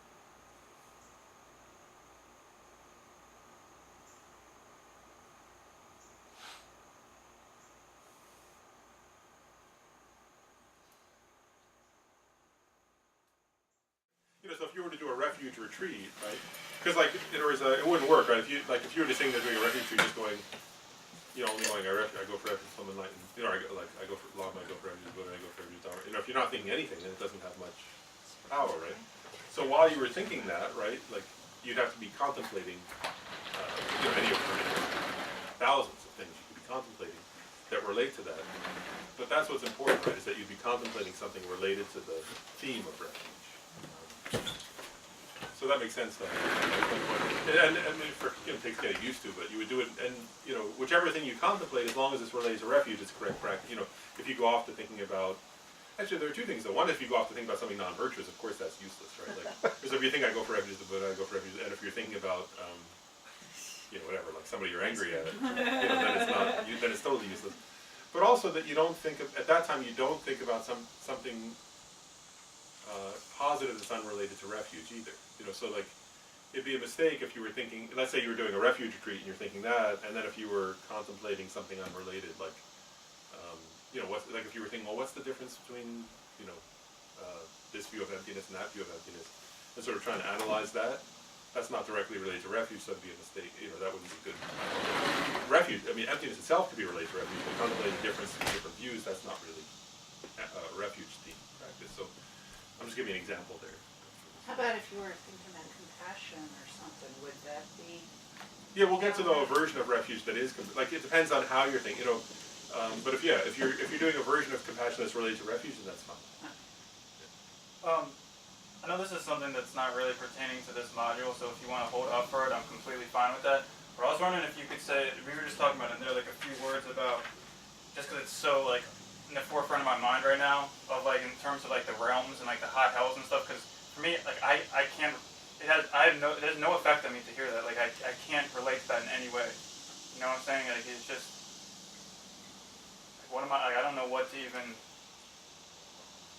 Yeah, actually, the advice would be. I mean, one advice would be. Well, actually, the general advice in Buddhism would be this: would be that if you. I guess it's a couple things. One way of thinking of it is this: is actually in general. I mean, I'm not just answering that question now. In general, if there's a theme in Buddhism that you can't, like everybody will have some teachings that are hard to relate to. Actually, so it may not be that one, but everybody's going to have some teachings where you hear it and you just go, I can't relate to that. And what the advice generally, then actually the good advice is this: is that it's bad. Or with any teaching, what's not actually they consider bad karma and also not helpful to think. Like to reject it completely, right. So it's better to leave it neutral. That's one thing. So they just say, well, I don't know that one. I don't understand that teaching how it relates to me right now. So, and then to leave it like that. But then that's just a general point, though. But then in terms of that actual teaching, I want to say it's like sometimes in the West, right? People talk about the lower realms as relating to our moment-to-moment experience. And that's, in one way that's okay, because I mean, there's a way of relating to those teachings, right? And there's a way of starting to imagine them, but that's definitely not how the Buddha intended. in other words, the Buddha intended them as, sort of say it, experiences of beings, in other words. But I guess like, someone has to be careful a little bit, I'm just saying to be, I think, on the one hand, that could be a useful entry point because that's not our culture, and so, like sometimes people say that, well, like for example, that one about the, what's it called? Where somebody climbs up the tree and then they climb down the tree, the cave top, right? There's like the leaves are like razors. One of those one way that that's taught sometimes in the sutras is that the person sees somebody they're attached to, like the person who they maybe had an affair with, or they see him at the top and they climb up and they're getting cut, then they see him at the bottom. That's the force that impels that person to climb up and down. So in one way, of course, you can look at real people and go, they're practically almost in that realm right now. That's one way of relating to it.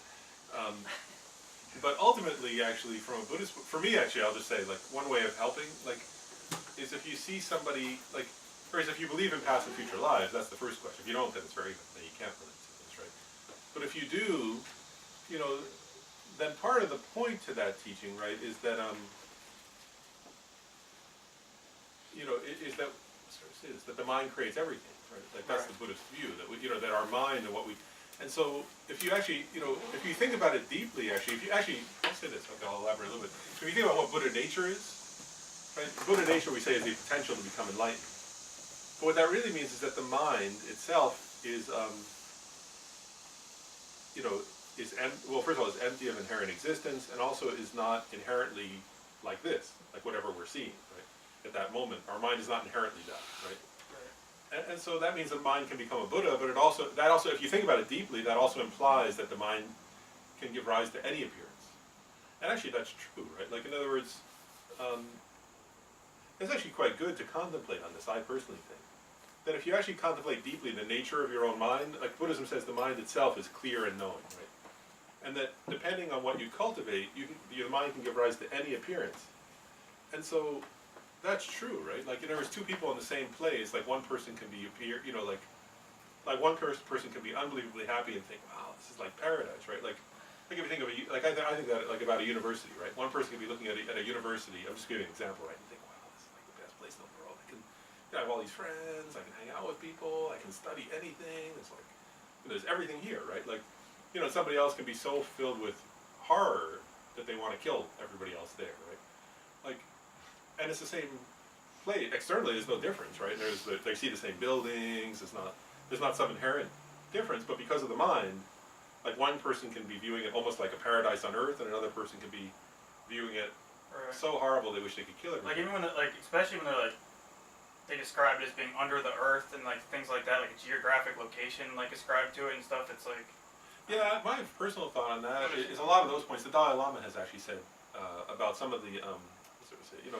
Because there are also some Buddhist descriptions, actually in Abhidharma, there are some Buddhist descriptions that are actually, the Dalai Lama said they're just not accurate, and he's right, it's like, where science has proven some of those things. He said, so forget that. But Shantideva, to me about the hell realms, for example, Shantideva says, who created the hell realms? This is like the important point. Actually, Shantideva himself says, he says, who created the iron spears? Who created the burning ground? And then he says, you yourself, your own mind, is what creates that. And so that's the important point there. In other words, it's not about, the external thing, because actually, according to Buddhism, really, the truth is that any place can be a hell realm, any place can be a hungry ghost realm. Right. It depends on the mind of the sentient being.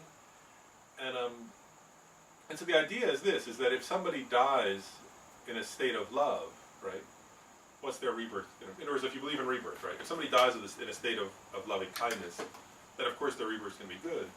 But actually people do this all the time. Like, in other words, if somebody dies in a state of rage, right, like, sometimes you see or hear stories of people like who die and they're like just totally filled with hatred, right? The idea is that what do they create? Right? I'm just giving you an example, right? Then what realm, what will their consciousness manifest after their death? For sure it would be something like what Gabe described. That's the idea, really. Part of it that I have trouble with is just like the specificity. The specificness of it, like there's 8 cold hells, there's 8 hot hells, and this is how this is happening, and this is how this is happening, and like it almost feels like manipulative, kind of like you're trying to scare, they're trying to scare the practitioner into being a better practitioner or something, It's like why is it so specific? Like, I mean, is that supposed to be taken in the literal sense, or is it just like that's just examples given of, you know, visions people have had in meditation or something? I mean, I don't know. Yeah, I mean, definitely, you know, they're taught by the Buddha, so they must be, you know, I don't know, but I guess what I would say is this, is like, you know, when you read the sufferings of the human realm, right, like in the Buddhist teachings, right, like, they're just general, like, you know, talk about aging, death, sickness, you know, like if you read the description, right, there are these lists of, you know, not getting what you want, always having stuff happen that you don't want, you know, but they don't, you know, like then if you look at an individual, like actually we all experience those, right, like, you know, we all experience death, for example, we all experience illness, but, you know, but the Buddha didn't mention, like, you know, that this person is going to have, you know, a pain in their shoulder, you know, like there's like you know, general beings have pain, but then there are lots of elaborations of specifics, and, you know, then if you go to certain places in certain times in certain countries, you know, then, like, the sufferings were specific to that. Right. And so I think that, I think it's fair to, I think it's a fair assumption that the Buddha didn't describe every suffering of all those realms. And actually they even say that in some teachings. There are like these things called occasional hells, there are other lists, you know, but the idea is that, I think well, actually, Ken Rinpoche said this, and that's what I always had thought also, is that part of the benefit of those descriptions is that these are so hard to relate to. Like, it's so hard for human beings to relate that it's a way, it's like a guideline. But then you can elaborate for sure, you know, like, there is like some beings get stabbed in a different way, some beings get smashed in a different, you know, yes, for sure, and you can elaborate as much as you want to about the sufferings that you'll experience, you know, if you want to contemplate it like that. So I think these are just general guidelines of how to imagine. You know, I'll give an example. Like if you read, I remember when I was already Buddhist when I read it. If you read like Dante's Inferno, right? You know, where he's describing a Christian view of hell. Like I don't think Buddhism would say that's wrong. Whereas I think Buddhism would say, sure, great. You know, like those are further elaborations to think about about what can happen to a mind. Because actually, in one sense, think of it this way. Actually, from a Buddhist perspective, anything you can imagine. Actually, right? Like, right. There is but like one time Geshe Lama Kuncho, I remember I was there. He was teaching, and he had been teaching about renunciation, I think, and renouncing the 8 worldly dharmas. And then somebody said to him, he said question and answer, and somebody didn't ask about that. They said they didn't ask a question about what he'd been teaching about. They said, "Oh, I had a dream last night. It was this really awesome dream, and there was like a bodhisattva or something positive." He said, and they said to Geshe Lama Kuncho, "What do you think that means?" And he said, "I don't know. The only thing you never dream about is plowing your tongue or riding a horse across your forehead." and I remember thinking that was hilarious at the time, and then I realized he was describing hell realm. Like, you know, plowing your tongue, Gabe just described it, right? And, you know, so they were saying, I dreamt something really good. And he said, well, the only thing you'll never dream of is those 2 things. He was being a bit flip, obviously. But I think and it was actually a teaching that he gave in that joke. You know, what he was saying was like, we never, you know, that we never think even about. There was like, I guess what he's saying is like, you know, that we don't think enough about the nature of suffering, that we don't think about, you know, and that we prefer to, you know, sort of think, oh, this would be so wonderful, and, you know, like, and so I think that he was kind of pointing out that those teachings, like, to me he was pointing out something, which is that those teachings are because we don't tend to think, you know, or is our imagination, we avoid that kind of imagining, and that there's a benefit to it, psychologically. So I think he was sort of making a profound Dharma teaching this joke. That's part of my problem. Is like, you know, it's a consciousness-based thing. So like, if, you know, it could, the variety of it seems like it should be on an endless spectrum almost. Yeah, that's correct. So the specificity of like, I can't say that word, whatever that word is, seems like at odds with that. Pizza's here. He was just knocking. Okay with you. But yeah, no. So then you just elaborate. You know, that's fine. And this is the last point. And that what bothers me about it is that the descriptions of it seem so culturally based, like so cultural and like time based. Like, you know, like it doesn't seem like. I mean, maybe the principles behind it or the general idea of it, maybe it is. I'm open. You know, I think I do kind of believe it is not something that is something that's not just a cultural manifestation or something like that. But like the descriptions of it seem very like. Yeah, that's true. Tibet in the, you know, or India in the more Indian, whatever century that was. Yeah, no, and if you want to imagine like a hell where trucks run people over. Yeah, I mean, exactly. You know, it seems like that, but for a different time. You know, so it seems like. Yeah, I don't think there's any contradiction. Okay. You know, like there is that you could. I mean, because actually it would be endless. That's the problem. Yeah, is yeah. That it'd be beginningless and endless, and every variation. I mean, so that Buddhism would definitely. And also these were, you know, yes, I think that's fine. And actually, the same applies to the Pure Lands too. You know, if you read the Pure Lands, they have to describe them based on Indian Right. language, But Lapis lazuli and. yeah, and you know, but how do you like if you read those descriptions in the Buddhist sutras of the Pure, you know, they had to use the word the Buddha. Even the Buddha, right, had to use Sanskrit or Pali or whichever language of the people whichever group he was speaking to. And so then you have to think, you know, as you contemplate that, you have to kind of you know, because like some of the stuff there isn't. It's a whole different planet, actually, right? The Buddha's describing a planet that's not this planet. You know, so what do you do? I mean, you have to use some language as a metaphor. But language is a metaphor in that sense, right? Because it's a being that's not human. Never since, yeah. And it's not even on the same planet as us, so it has to be a metaphorical use of language anyway. Is it fair to say that these are states of mind, or where the mind goes after rebirth, or is it more something that's meant to be taken literally? According to Or Buddhism, somewhere in between. yeah, according to Buddhism, I guess like the view would be. I mean, actually, one way I think of that. Actually, I think an interesting way. I think the most interesting way of thinking of that, to me at least, is this: you know, does America exist, or is America something to be taken literally? There you go. That's really the correct way to think of it. I think, you know, there is a. That it's all a dream.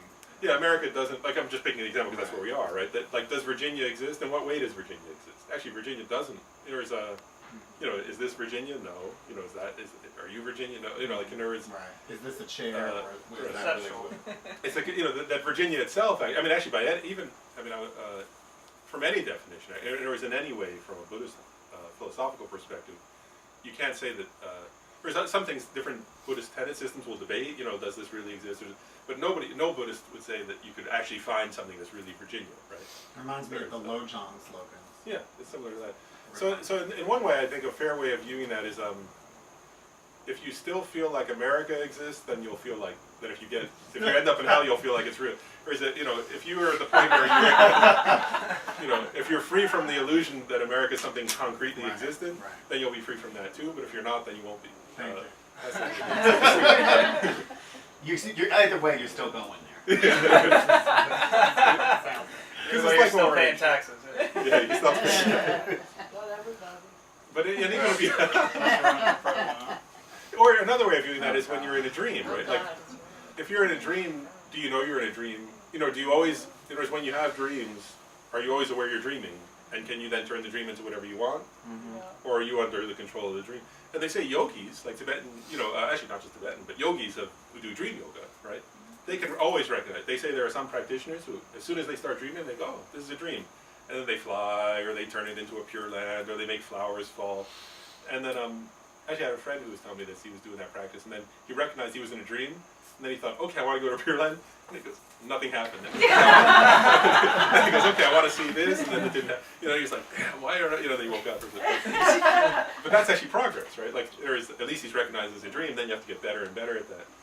But the idea would be, so that's another way of saying it, is that if you could always be aware you're in your dreams and you could transform them, then, you know, then you don't have to worry.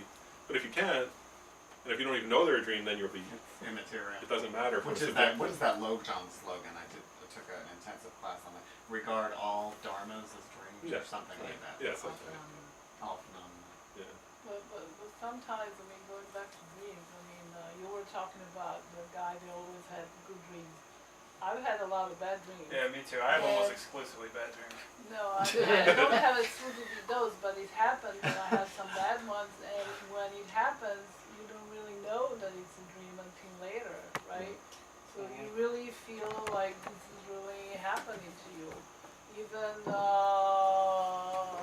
I don't know, I'll give you an example which is really funny, because I thought that the past few weeks I worked a lot on deadlines, and so I thought that I was, you know, I was actually moving the mouse on my computer because I was looking at something and so on, and all of a sudden I realized, but this is dreaming, isn't that stupid? I mean, you know, I've been working like crazy and I'm even dreaming about it, you know. So this is seems like, one minor small thing, so you really don't know sometimes, what, it's weird. Yeah.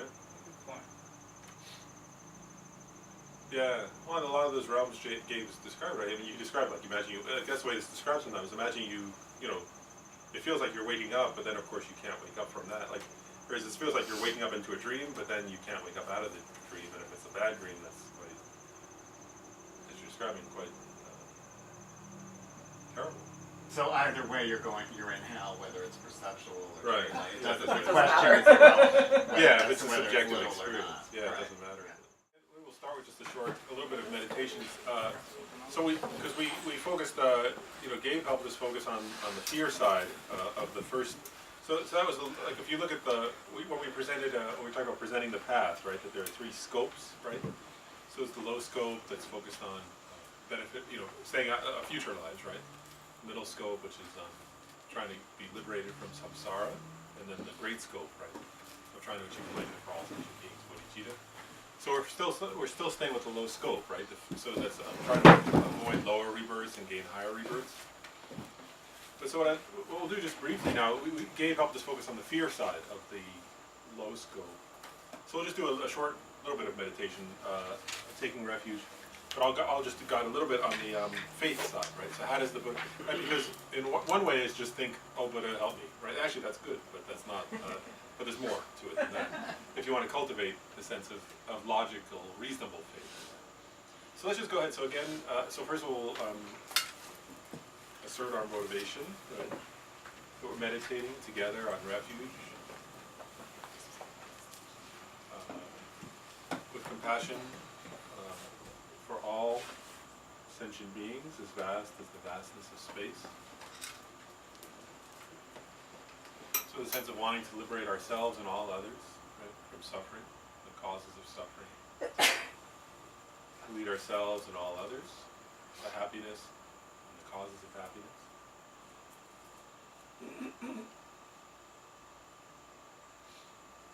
Particularly, right, that we're meditating on refuge in order to progress to enlightenment for the benefit of all sentient. And then again, right, reassert that visualization of Shakyamuni Buddha, golden in color, made of radiant light in front of you, in the space in front of you.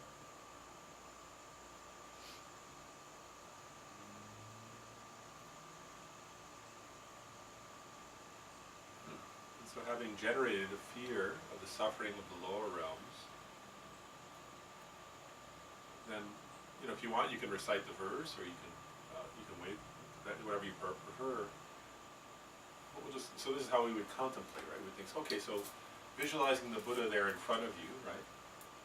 Who embodies the 3 jewels, the Buddha, Dharma, and Sangha. You may ask, right? Okay, so how do they protect me from the lower realms? From the intense suffering of the lower realms of samsara.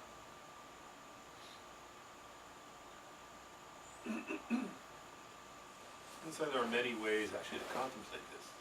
Many, many, many. So we'll just do a few, right? So one, most basic, is this: is that the Buddha himself, who taught about the lower realms, right, who we're visualizing in front of us, Shakyamuni Buddha. So he taught, right, that if you avoid the 10 non-virtuous actions, then that protects you from the lower realms. So the teaching is on karma. Right? So the Buddha was so kind with each of the non-virtues, right? So the Buddha taught not to kill, because the main result of killing is the hell realms. So the Buddha was so you're thinking, wow, the Buddha was so kind, right? He taught, the benefits of taking a vow or taking a restraint, making a commitment not to kill. And he taught not to steal, not to commit sexual misconduct, and how to refrain from the 4 of speech, right? 4 non-virtuous speech: lying, harsh speech that hurts others, divisive speech that drives people apart, and meaningless speech or gossip. And then he taught the 3 of mind, the 3 non-virtues of mind to avoid: ill will for others, covetousness, what others have, and wrong views. So the Buddha was so kind in teaching, right, how to restrain from those, because actually all those are harming others, right? By harming others, we harm ourselves. So in that way, that's one way in which the Buddha was a refuge, right? So the Buddha taught the path, right? So one path is restraint from the 10 non-virtues. So by doing that, if we do that all our lives, then we create the karma not to be reborn in lower realms.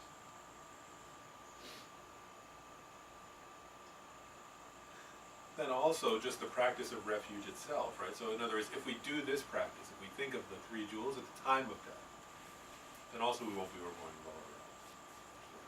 As we said earlier, if you die with strong attachment or anger, or confusion, then that activates negative karma. But if you enter into death with a feeling of faith and devotion to the 3 jewels, then for sure you won't be reborn in lower realms. The Buddha actually made a promise like that.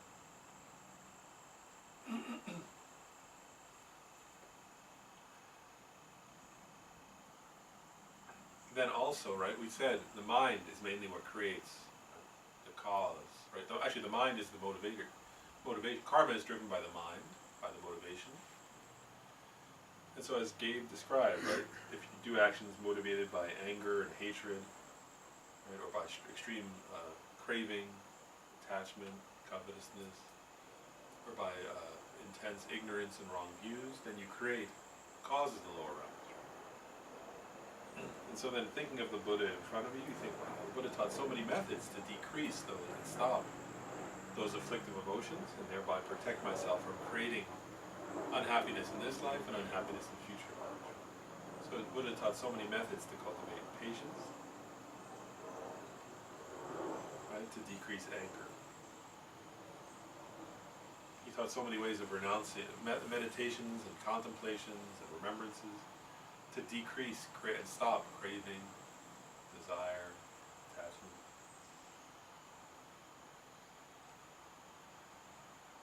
The Buddha taught so many methods to overcome, right? Our ignorance, our misunderstandings, our wrong views, our wrong understandings, our wrong thoughts. How to challenge them in our own mind, how to use contemplation, reason, analysis to contemplate, right? Even the wrong view of all the different wrong views, right? The wrong view that others are inherently bad when you're angry. The wrong view that exaggerates the good qualities when you're attached. And the wrong views that things exist permanently. Buddha taught how to overcome that. The wrong view that unclean things are clean. The wrong view that causes of suffering are causes of happiness. Buddha taught how to overcome the wrong view of permanence, right? Feeling and thinking things are permanent when they're impermanent, which creates so much bad karma. Actually, the Buddha even taught, right, how to overcome the wrong view of independent, substantially existent self. Not only that, he even taught the most subtle view of how to overcome the view of a truly existent, inherently existent self. The wrong understanding of ignorance.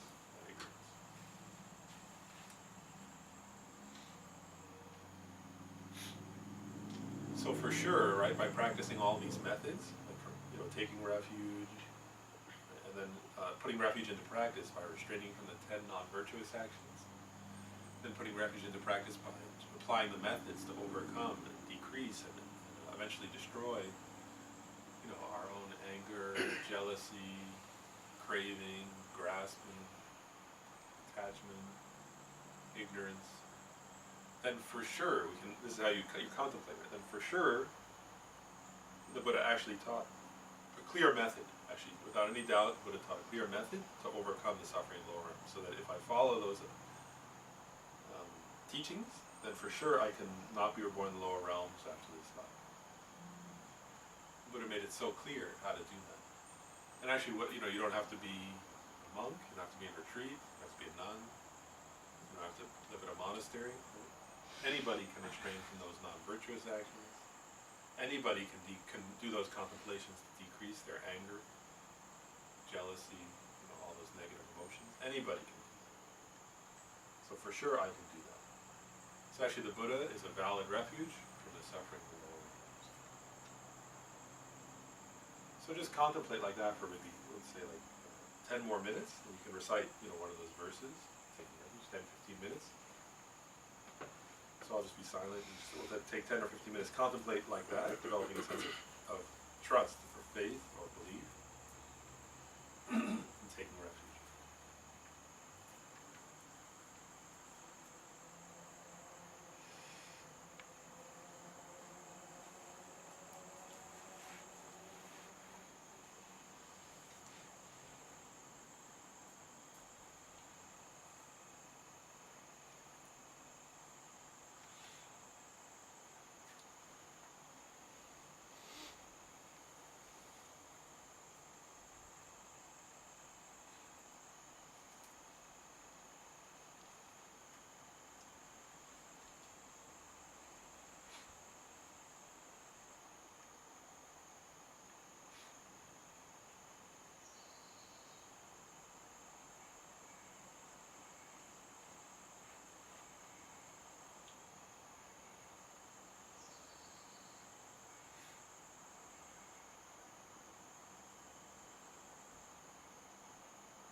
So people just start to get the sense of how you do this kind of, this is contemplative meditation, right? But it's combined with a recitation.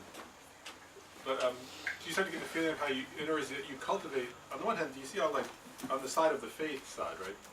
Then eventually it becomes a kind of conviction, right? Like, in other words, whereas if you really contemplate deeply on that, and you understand the causes of something, and then how you destroy those causes, but then it becomes, I mean, again, I don't know if faith is the right word. I mean, that's the, I think it's a correct translation, but it's, well, Ken Rinpoche said there are different kinds of faith, but, you know, the first is sort of a faith of belief, but eventually it becomes a faith of conviction.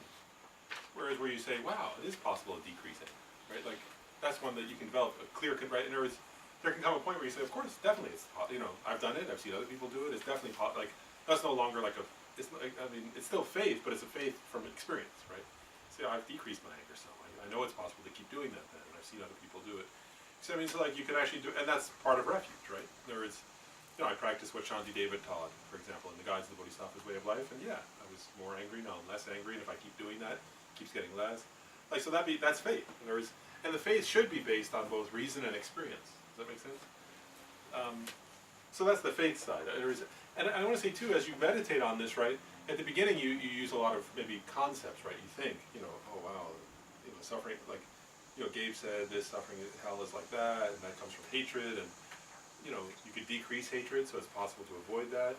And actually hatred itself is horrific, you know, but if you apply the antidotes, you can decrease hate. You know, and the Buddha taught how to do that, and so, whereas that's how you develop refuge, and then eventually there comes a feeling where it's no longer so conceptual, but you just feel it, right? Oh yeah, phew, you know, like that's miserable, and this would be great, and you develop a kind of sense of that, and then you kind of dwell on that while you recite, right? And then if you start to lose it and get distracted, again you apply some more reasoning, right? You think again. But you don't have, doesn't have to be so conceptual. Does that make sense? At the beginning it should be conceptual to get the recognition, right? But do you see how you do it? Also in Buddhism they always say this, that actually the rules of debate, when the monks debate, are the same as how we should apply it to contemplation, which is it has to be related to something. In debate they say you can't give a reason. I thought this is always cool. In Buddhist debate they say that if you present a reason that's true to you but not true to your opponent, that's not a valid reason. You know, so it's not, in other words, it's not a valid debate if I say, you know, so like, actually if they could learn that in Washington DC, you know, because otherwise you're just talking to yourself, right? Like, in other words, the Buddhist debate rules are that the other person has to accept your basis, you know. Like if you say, you know, if I say that this color is white, and if you have an eye disease and you say it looks yellow to me, then that's not a beginning, you can't start debate yet, right? So, you know, then you have to go, until you can find something you have in common, you can't start debating from that point. But that's how it has to be for your own contemplation. In other words, you have to start with like, well, can I decrease my anger? Right? Has that ever decreased? Do I always have anger? You know, what did Shanti Deva say? If I apply that, what happened? Whereas you have to actually contemplate until you reach a point of something experiential, and then you can extrapolate from that. Wow, would it be possible to totally get rid of anger? Is that even possible? You have to contemplate it to see. You know? When you're doing this practice, are you saying saying it completely not completely continuously like a mantra, or is it more of like a once in a while thing, like you would use like in analytical meditation, like reasoning, then you'd sit with it, and then when you lose it, reasoning? Is it that kind of thing, or is it just like continuous?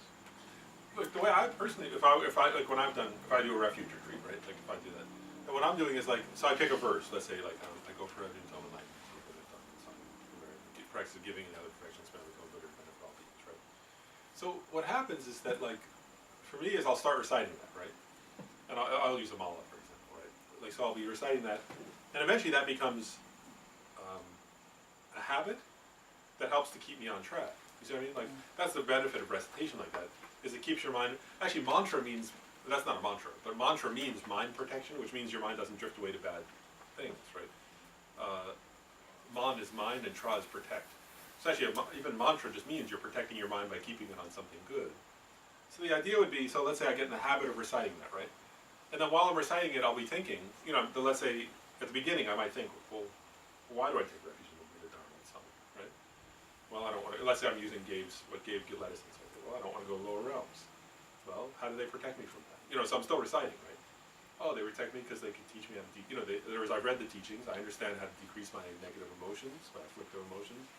I understand how to not engage in negative actions, right? Like I can avoid the 10 non-virtues, I can practice good actions, I can practice generosity, I can cultivate love, I can overcome anger, I can cultivate patience and overcome anger. I can do, you know, like all those things, right? So I'll be thinking that while I'm reciting, right? Then there comes a point in that recitation where you generate the real feeling, right? Like, oh wow, I found an actual refuge. Oh, thank good. You know, there's this word. You know, like I could actually decrease that and not create you know, maybe the feeling comes, I cannot create so much suffering for myself and others, you know, because of the teachings of the Buddha, right? And then I would stop the analytical sort of, you know, why does the Buddha say this and what is it? And I would just dwell on that feeling while still reciting. So I'm visualizing the Buddha there, and I'm reciting still, right? And I'm just dwelling in that feeling, right? But then let's say after a while of reciting, let's say I'm doing that for 15 minutes, like we did, and then after 7 minutes, suddenly I find myself kind of getting distracted or just not feeling much. And I would again say, well, hold on, I'm reciting, I go for refuge. So the Buddha, Dharma, and Sangha, what's the Dharma? You know, now I might say, well, what is the Dharma? The Dharma ultimately is understanding emptiness. If I understand emptiness, I won't give rise to any afflictive emotions. Oh, wow, I really do take refuge in the Dharma. You know, like, and you get a feeling again, then I dwell on that. You know, but I'm not thinking like, even though I'm saying the whole verse, what I'm actually thinking about at that moment is the Dharma jewel, right? And how precious the Dharma jewel is, how it is a refuge for me.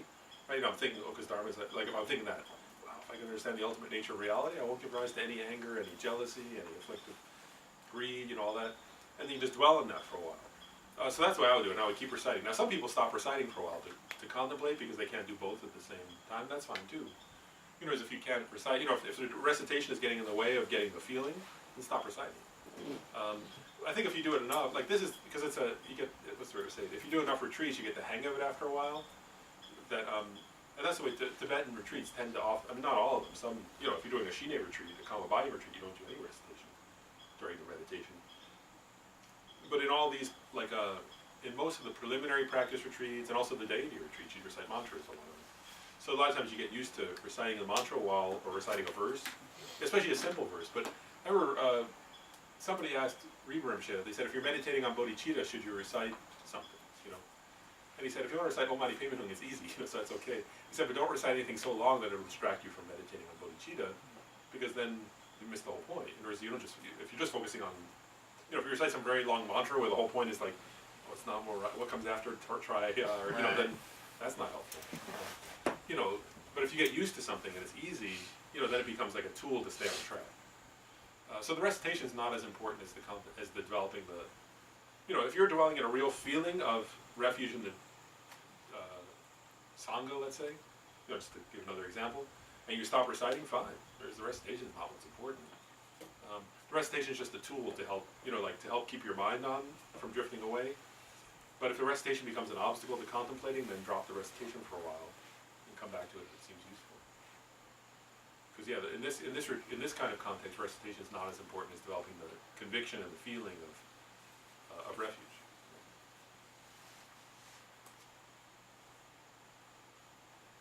So maybe what I was thinking to do next is just talk a little bit about, because there are certain topics to cover in this, so I thought I would cover a little bit the commitments of taking refuge, because then that'll lead to a discussion point. And so I just thought I'll briefly go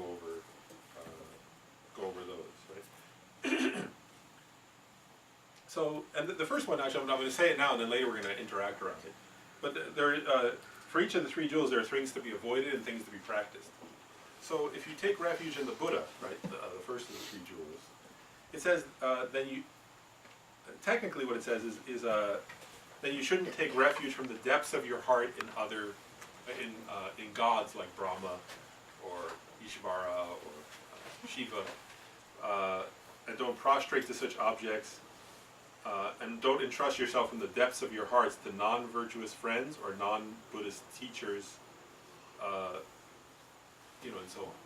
Right, so what did it say, like, so I don't think there's that much danger of most of us going in, like, you know, prostrating to Brahma tomorrow or something, like, you know, that's partly it, right? I mean, that might be more in the Indian context that was written, because that's where it came from. But I think this point we can actually relate to what I was saying at the very beginning, right? In other words, we may not prostrate to Brahma, we might prostrate to money. Actually, that's our culture, you know, like, or you may go to the bank and you don't literally throw yourself on the floor, but it has the same meaning. Actually, you know, that's a cultural difference, right? You know, or fame, right? Popularity. Actually, like, you know, and this relates also to the 8 worldly dharmas, which we're going to contemplate more later, right? But many people like prostrate to being liked. Like that becomes their ultimate. I need everybody to like me, right? That's my refuge. I'll only be happy if everybody likes me. Well, I consider that still, in other words, that's not Brahma, but that's our version. Like so you made up your own. That's my God. Everybody has to like me. Oh, please, will everybody like me? That's a version of taking. And if you take ultimate refuge in that, that's a wrong refuge. Also, this point about other teachers, it's not saying don't study other things, but actually it is saying, right, like, not to view them as, or as if you're really taking refuge in the Buddha, then, like somebody writes a pop psychology thing, right, and they're on, we don't have Oprah anymore, who do they go on now, whatever. But, and like, it's not saying don't study that or don't listen, but it's saying if you take that as if you say, oh, that's the real cause of happiness, right, then you've broken your refuge in the Buddha, because you said, no, this is the cause of happiness. The Buddha's not the cause of happiness. The person who wrote the newest pop psychology book is the cause of happiness, right? So that's what I wanted to ask you, is referring to Brahma and Hindu, etc., just because it's a different religion, or because those are considered worldly deities? So that's a difference in there. So does that mean that, and it might be so, that once you take refuge in the Buddha, you should not practice any other religion, or it's just because those deities are associated with, worldly pursuit in the Hindu religion? No, yeah, it's right. I think really the point here is taking ultimate refuge in anything other than the Buddha. Then. Okay. So it's not, and like the lamas will give examples. They'll say like, and the teaching give examples. They say it's not saying don't go to a doctor if you have an infection, right? Like, of course you go to a doctor. In other words, it's not like that, right? But it's saying like if you were to say, well, or is it like if you go to a doctor and take an antibiotic because you have an infection, that's correct. You should do that, of course. But if you said antibiotics are the ultimate source of happiness, like that's the ultimate source, and that would be the mistake, right? So that would be So it could be anything. So I mean, it would include, but sort of anything that's not an ultimate source of happiness, viewing it as an ultimate source of happiness would be advice. What about, I haven't taken refuge yet, but one of the things I'm still struggling with is I still have, I guess because I was raised Roman Catholic and I'm not participating in that faith anymore, but I still have a strong kind of sense of God or a higher power of some sort. So I guess how do you rectify that when I'm probably getting off topic here, but no, it's a good question. that up. And many people, like I'll say, like actually, what's important, I think, in that one has to come to before one should, in other words, on this point, because actually it directly relates to this point.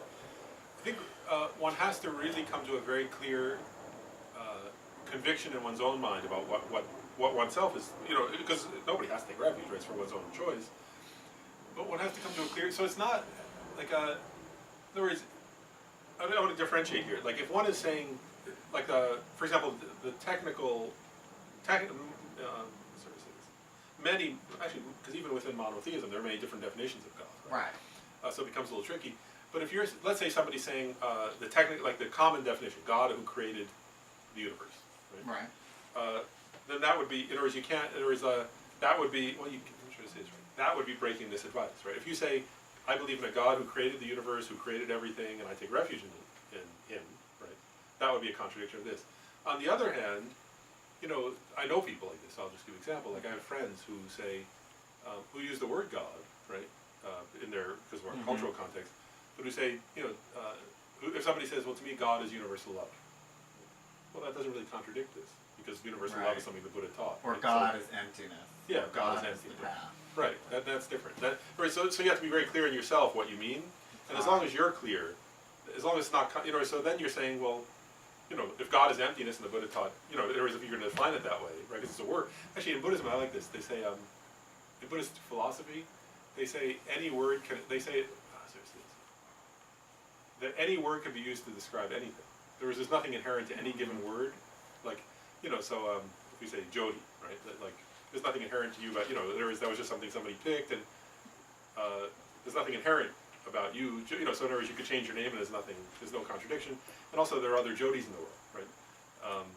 So the same thing with God. In other words, like God is just a word, so that it depends how you define it to your own, so you have to define it clearly in your own mind. Right, so if God becomes the path of Buddhism and the way to enlightenment, and you see all of that as God versus Yahweh, or the man with the beard on the cloud, or the hand, because if you're thinking Michelangelo, Exactly. If But you're it's thinking hard about when you're here- raised with that Yeah. as a child. You know, they get you young in the Catholic Church. You know, it's an adjustment, and I do understand there are a lot of Buddhists who still believe it, or who have a sense of God, Yeah. right? Is that I know correct? many. I have friends like that. And how do they rectify it by kind of Most of them- changing the definition into this, Yeah, some other, some other amorphic? What about the higher power? Dharmakaya? Yeah, some people. That think is so. kind of like a parallel, like God type of. Obviously, it's different. It's not a creator force or anything like that. But for me, if I'm thinking in that context for whatever reason, I don't even think of it, and that might be a misunderstanding of the Dharmakaya, but as sort of like a The vehicle, the path, the mode. kind of a similar concept in a way, in Yeah, some definitely. ways. But I think it's fair that it's up to the individual. But it's clear that if you're thinking of God as the creator of heaven and earth, or as a man on a cloud, or as the person who sends beings to hell, like in heaven, then that would contradict. That's clear. That would contradict this point. But if you're thinking, if even if we don't yet understand, actually, it's very hard to understand what the Dharmakaya is ultimately, right?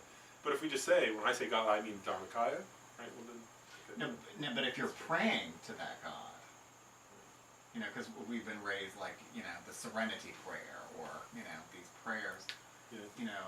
Traditional Jewish prayers, Right. traditional Catholic prayers. Yeah. So you really have to, if you're going to rectify that, you would really have to fundamentally Yeah, shift drop some. some of that. That's Right. a big shift. Yeah, you would have to shift something. And actually, I'll say too, I always like this point that Dalai Lama, the Dalai Lama always says this, that point about, I think, for me personally, Dalai Lama is the only religious leader I've ever heard who travels all over the world discouraging people from taking up his religion. Everywhere he goes, he says, don't become Buddhist, which I think is really funny. Nobody else does Why that. does he say that? He says, people What ask does he him mean by that. that? And when he said, he tells this, probably many of you have heard it, many times he tells the story of a Tibetan, actually. He said, a Tibetan woman who came to him, I always like this thing. He said that one day, it was, I guess, a number of years after they'd escaped from Tibet, and he said that this Tibetan woman came for an interview with him, and she said, Your Holiness, I apologize, but I became Catholic. He said, and she says to him, when I escaped from Tibet, there were these Catholic nuns, and they helped give my children an education. They gave us food. They were very generous. And so she says to him, so I decided, I felt so grateful to them that I had to convert to Catholicism. And he says, so I apologize, and in my next life I'll be Buddhist. And the Dalai Lama says, now she's not a good Catholic and she's not a good Buddhist. You're all confused, because you shouldn't believe in future lives if you're Catholic. And he says, so now everything's messed up. But they still got your kids. And so he points out, and he says, in the same thing, he points out that many times people who convert to Buddhism, it's the same. He's discouraged for that reason. He says sometimes it makes a mess. It's like if you think, so in other words, if the person is saying, oh, I'm Buddhist, but then then in their heart they're praying to Yahweh or something, right, or Jehovah or something. Then he says, then then they're making a mess or something. So he says that in that case it's better to just, like what he says is, then it's better to take the methods from Buddhism, the practice that you like, but stay whatever religion you are. And then he goes on to say, now some people don't have, really can't practice that religion for some reason, or have a very strong preference to Buddhism. He says, then become Buddhist. It's fine. He's not saying you're not allowed, but he just kind of says, be careful, because it's not good to end up with a soup or something confused, or something in your heart where you feel confused. And so I always thought that's really, to me personally, I always found that very touching, that it's only this, everywhere he goes in the West, if he's in India, he doesn't say that. Right? It's among Tibetans, because they're Tibetan, it's irrelevant, but among Western people, almost every time he gives a major talk, if it's a Dharma, if he's just giving a public talk where it's just not Buddhist, then of course he doesn't say that, because it's not even Buddhist, he's just presenting ethics or something. But if he's giving a Buddhist talk in the West, he almost always says something like that. So he really also leaves the responsibility on the individual, but he's saying, I'm not encouraging people to become Buddhist, and they should only become Buddhist if for some reason it's a very strong feeling. But he says, but don't become like that Tibetan lady who's confused, which I thought was very good. I think it's a great story. He's always told many times. And they do talk about it being a non-theistic religion versus an atheist. Right. Oh, it's not atheistic. It's not pertinent to what you're doing. It's about suffering, not about praying to God. Yeah, that's true. Well, I have some Catholic friends who are Catholic and Buddhist and so on, especially one who is now a teacher in Buddhist tradition. But she says that, you know, she sees Jesus Christ as a bodhisattva, and she said there's nothing wrong with that. You know, you can see the different religions in that way, and there's no contradiction there. Yeah, So then it's- there's no contradiction. So it's like she took some of the Catholic precepts and absorbed them within a Buddhist construct, is what it sounds like you're saying. Jesus is not the Son of God, Jesus Every is a of these bodhisattva. beings that in different religions are called gods by their own religion, it's all enlightened beings. They're all bodhisattvas in a way. Right. So it's you know, it's just different way of practicing. And that way she could overcome the clash of views. It's not overcome. It's the wrong way of Viewing it. Yeah. That's helpful, thank you. So next I'll say the precept, or what to be avoided when you take refuge in the Dharma, is harming others, which is quite nice, isn't it? And I'll say a comment on that. The Buddha himself said, Kemser Rinpoche quoted this in the book that I was just editing, and I can't remember the exact words, but basically the Buddha himself said, you know, something like this, that said, you know, when he first realized bodhicitta, his motivation was to benefit all sentient beings. Right? Then on the whole path of the bodhisattva, he was driven by compassion for all sentient beings. And then as a Buddha, his main reason for everything he does is to benefit all sentient beings. And he says, so if you hurt others and say you're worshiping me, that's totally, you don't understand anything basically about Buddhism, you know. So that the main this is actually the most important precept, right, is don't harm, you know. So in other words, if you're taking refuge in the Buddha, Dharma, and Sangha, then you don't harm others. You do everything you can. In other words, we're not perfect, but you do everything possible not to harm others. Right, Pabon Rinpoche tells that story about the monks who were reciting refuge while ordering the sheep to be killed, you know. Just like, you know, and the sheep were thinking, oh, you know, wow, Buddhism's totally degenerate now.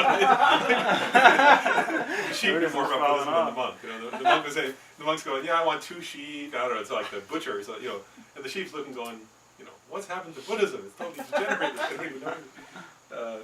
So, you know, don't be like that. So if you're harming other people, then you can't be taking refuge in the Dharma and harming others, because the most basic thing of Dharma is you don't harm anybody. And then having taken refuge in the Sangha, what's to be avoided is entrusting yourself to negative friends and followers of hedonism, they call it. Here, that's the translation FPMT used. But, you know, so that would be like, you know, again, it doesn't mean, what's the word, like never seeing your family or friends. But not, like, what's the word, not entrusting, you know, as if somebody's, you know this, right? Or as if somebody's basically living a life that's not positive. You can have compassion for them, you can spend time with them to help them, but you don't entrust yourself to them in your heart. You don't entrust yourself to their advice, because their advice is harmful. And that's not like to say it's not to judge them or be, you know, to say they're inherently bad, or, you know, but it's just saying, like, for me, I can't entrust myself to that community, right? Because your community is of people, you want to entrust yourself to people who are better than you. Right, and there's a saying in Tibetan that you know, if you take a white clean cloth and you hang it over incense, then it starts to smell like incense. If you take the same cloth and you hang it over the latrine, then after a while it smells like, you know, poop. We're similar to that cloth. You know, so it's saying really, this part is saying that it's your responsibility, that if you want to make progress on the path, you have to choose who you spend a lot of time with, who you listen to, who you go to for advice, who you share your, you know, what's in your heart with, because otherwise your practice won't progress, right? And ultimately, right, the best thing would be to entrust yourself to the Sangha, which we'll get to what that means in a minute. But does that make sense? So those are the 3 things to take up. And then the 3 things, 3 things to be avoided, rather. And then the next are the 3 things to practice. So so the practice with the Buddha is actually, well, it's a couple of things. It's to respect the Buddha, right? So in order to think with respect of the Buddha, and also to regard representations like statues of the Buddha with respect. So it means not putting them on the floor, not throwing, you know, not just sticking them somewhere, but treating representations of the Buddha with respect. And also, this one includes not discriminating. Tibetans advise this. Also, for a precept for this practice is not to discriminate, like to say, like even if a work of art of the Buddha is not well executed, like that it would be degenerating your practice of refuge to like to emphasize the workmanship rather than what it represents. So the idea is that you think about what it represents, and that's what you emphasize in your mind and in your thinking about a representation of the Buddha. Having taken refuge in the Dharma, it's the same thing but regarding scriptural texts, right? So they advise, like, viewing Dharma books, right? Like something that has the words of the Buddha or the teachings of the Buddha in it with respect, right? So sometimes you'll see people go like that, right? But also that usually Lama Zopa Rinpoche says, like, so not to put those on the floor, not to stick novels on top of them, like in a stack or something like that, but to keep them someplace clean and separate, because they represent, and you think actually, right? These represent an inner state. They're words, but they're form, right? But they represent an inner state of wisdom. So that's why we respect them that way. And then the Sangha, it says, having taken refuge in the Sangha,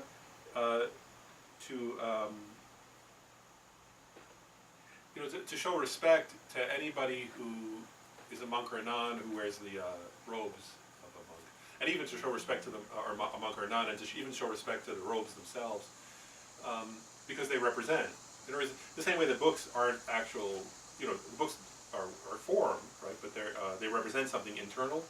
That the monks and nuns' robes represent something, right? They represent a tradition, and so even if what they're getting at here is that not all monks and nuns are necessarily great practitioners themselves, but just they're trying and they represent something. Does that make sense? So showing some degree of respect like that. Here's a question. Yeah. If you're out in public and you come across a monk or a nun that you don't know, is there a respectful way to walk past them or acknowledge them or something? Yeah, I mean, I usually go like that. Usually, I mean, especially because they're from, either from an Eastern culture or know that culture. They know that. So they usually just go like that. That's showing respect in that culture. But that's enough. Yeah, I think that's usually like that. On that point, I just want to say very briefly something. Like, I kind of hinted at this earlier, but it's important. I think it's worth mentioning now that each of the three jewels, right? I kind of very briefly mentioned this, has what's the word? A conventional or representational level, and then an actual level. And so I just want to briefly mention that so like with the Buddha, right? Actually, statues represent the Buddha, right? And paintings, right, and so on. But the actual Buddha is the Dharmakaya. Right? So the actual Buddha is the Buddha's mind. And there are different aspects of that mind. One is the wisdom, understanding all conventional phenomena at the same time, simultaneously understanding the ultimate nature of all those phenomena. Another way of describing it is the emptiness of the Buddha's mind. But anyway, that's this. There are different words for the Dharmakaya. There's the Jhana Dharmakaya and the Svarlala Dharmakaya. But basically, it's the Buddha's mind. Right? That's the actual Buddha. And then with the Dharma, right, the texts are the representational level of Dharma, but the actual Dharma is usually it's technically defined. Different tenet systems are different a little bit, but usually it's technically defined as a cessation, which is related. In other words, which means that somebody realized emptiness on some level, right, and then so some afflicted states in their mind have actually stopped. Does that make sense? So that's the actual Dharma, but the texts represent that. And then the representational Sangha is, usually they say it's a collection of 5 monks and nuns, usually, but it could be, but actually anybody who's holding the precepts could be a representational Sangha. Actually you could say the representational Sangha in the Mahayana also would be like, people who have taken the Bodhisattva vows, in a sense, but the actual Sangha are Aryas. So in other words, somebody who's seen emptiness directly, that's the actual Sangha. So the ultimate meaning of Sangha is somebody who's seen emptiness directly. That's the definition of an Arya. So that's the ultimate meaning of Sangha. And then I'll just go through that. Usually, also, if you've taken refuge, there's some general advice. One is rely on holy beings, listen to the Dharma, and follow the Dharma and practice it. Another one is trying to restrain your senses. So in other words, not just running all around after everything, after objects of sensory enjoyment. Have compassion towards others, and when eating or drinking, first offer to the 3 jewels. So before you eat or drink. And usually there's another advice that's not mentioned here, but it's usually also to take refuge 3 times in the morning and 3 times at night. That's usually advised. The offering, like before you eat, like is there a short, like an offering kind of prayer in that situation that? Oh, there are tons of different ones. Yeah, there are lots and lots and lots of Well, different so I've been looking, getting thoroughly confused again. The one that I found that it was short that I can remember is the Guru is Buddha, the Guru is Dharma. Like, is that appropriate? Yeah, that's perfect. So that feels weird though, because you're offering to them, and then I know you're not supposed to like just pick things up off an altar necessarily enjoying yourself. There's like a whole another mantra that you kind of Yeah, say, no, in or the context does of that eating, work? that's fine. No, in the context of eating, you just offer it. You just say Om Ahum, Om Ahum, Om Ahum, and then you say that first, and then you eat. Yeah, that's the shortest one I have. So that's good. And then I guess a couple of things. They usually say. You don't have to, but many times if people formally take refuge, then oftentimes people take the vows. Actually, these are actually Vinaya, right? The Vinaya are the monks. Technically, usually it's described as the monks, but actually, the Vinaya is the list of vows in Buddhism. So just to continue on with this topic. So within the Vinaya, there are many different levels of vows a person can take. So, like there's fully ordained monk, fully ordained nun, and there's novice monk and novice nun.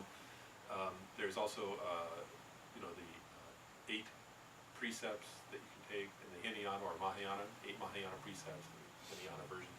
I think they're the same precepts, I'm pretty sure. Which are still, those are layperson vows. And then there's the 5 lay vows, right? So if you take the 5 lay vows, then actually you become technically what's called an upasika or upasaka. I guess it depends on your gender, but so those are not to kill, right? Not to steal, not to take sexual misconduct, not to commit sexual misconduct, not to lie, and not to drink alcohol. And people, I just want to clarify this: that people can take 1, 2, 3, 4, or all 5 of those. It's just up to the individual. And those are living in lay person vows, right? So you can take. And it's actually quite good, at least, to take some. So if you're taking, this is my own opinion. Well, actually, it's not just mine. Many people say that. But it is my opinion. It's good to take at least 1 or 2. It's because some of them are quite easy to keep, right? I don't know. Some people don't want to take one about alcohol because that's harder for some people. Or actual alcohol really should include intoxicants. That's a better translation. Because if you're not drinking alcohol but you're using heroin, it's not so good. Party favorite or party favorite. It's not, because actually the point there of intoxicants is something that will make you do other non-virtuous actions, right? And could cloud your mind. That's the point. So it's pretty. Coffee counts too, right? Caffeine. They don't. No. They don't include that. No. No, they don't. Technically, I know, that's what saved me. Is Oh, wait a minute, don't they drink tea? Yeah, the monks drink tea, so they don't. But it's Tibetans herbal tea. don't No, they consider drink it. coffee. Yeah. They drink Black, oolong, all that. I've been trampling on my technically vows. So no Diet Coke and coffee, no tea. I'm gonna stick with the Tibetans. Yeah, Tibetans don't consider caffeine. They consider. They're talking about things that really. Because actually you do some crazy things sometimes. Well, it depends how much you drink. Yeah. But actually, the Tea is definition, more mild. something that'll intoxicate you would make. Yeah, I mean, so I guess it Distort your mind. distort your mind. So. Cause suffering. Yeah, so that you'll break the. One way they say it is usually it's something that will cause you to break the other precepts. Yeah. So alcohol can do that, right? People drink too much and then they. Sexual misconduct. That's happened a lot of times on this planet, right? And there's a big difference between caffeine and tea and say a triple latte. Is Yeah. So you have to judge for yourself. On that. When you go to teaching to the Dalai Lama, he always says, gives the vows and so on when you have, some teachings and so on. He said, you can take 1, 2, 3, or 4, but you cannot take half. Yeah. That's good. Sometimes. And actually, I'll just read this too because it's good to know. To fully lose those vows, if you kill, they say that if you kill if you kill an insect, you have a downfall of the vow. But if you kill a human being, you can. It's like on the killing, right? Or so if you kill an insect, that you've hurt that valve. In other words, you've created a downfall. You didn't keep your valve, but you haven't totally destroyed it. If you kill another human being, you've completely destroyed the valve.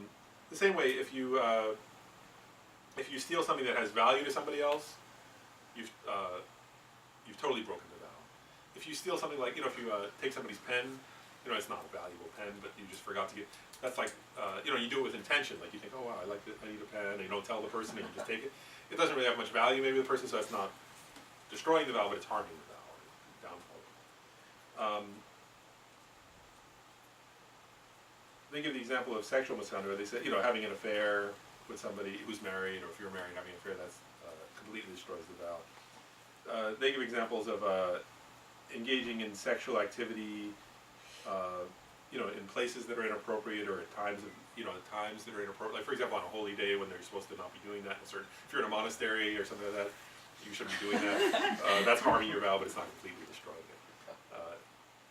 And then the other one is lying. They give the example of telling ordinary lies harms your vow, and then lying about spiritual attainments completely destroys it. So if you claim to have some realizations you don't have, completely. But if you lie about other things, that's still a downfall. And I guess and then with with intoxicants, getting intoxicated, something obvious.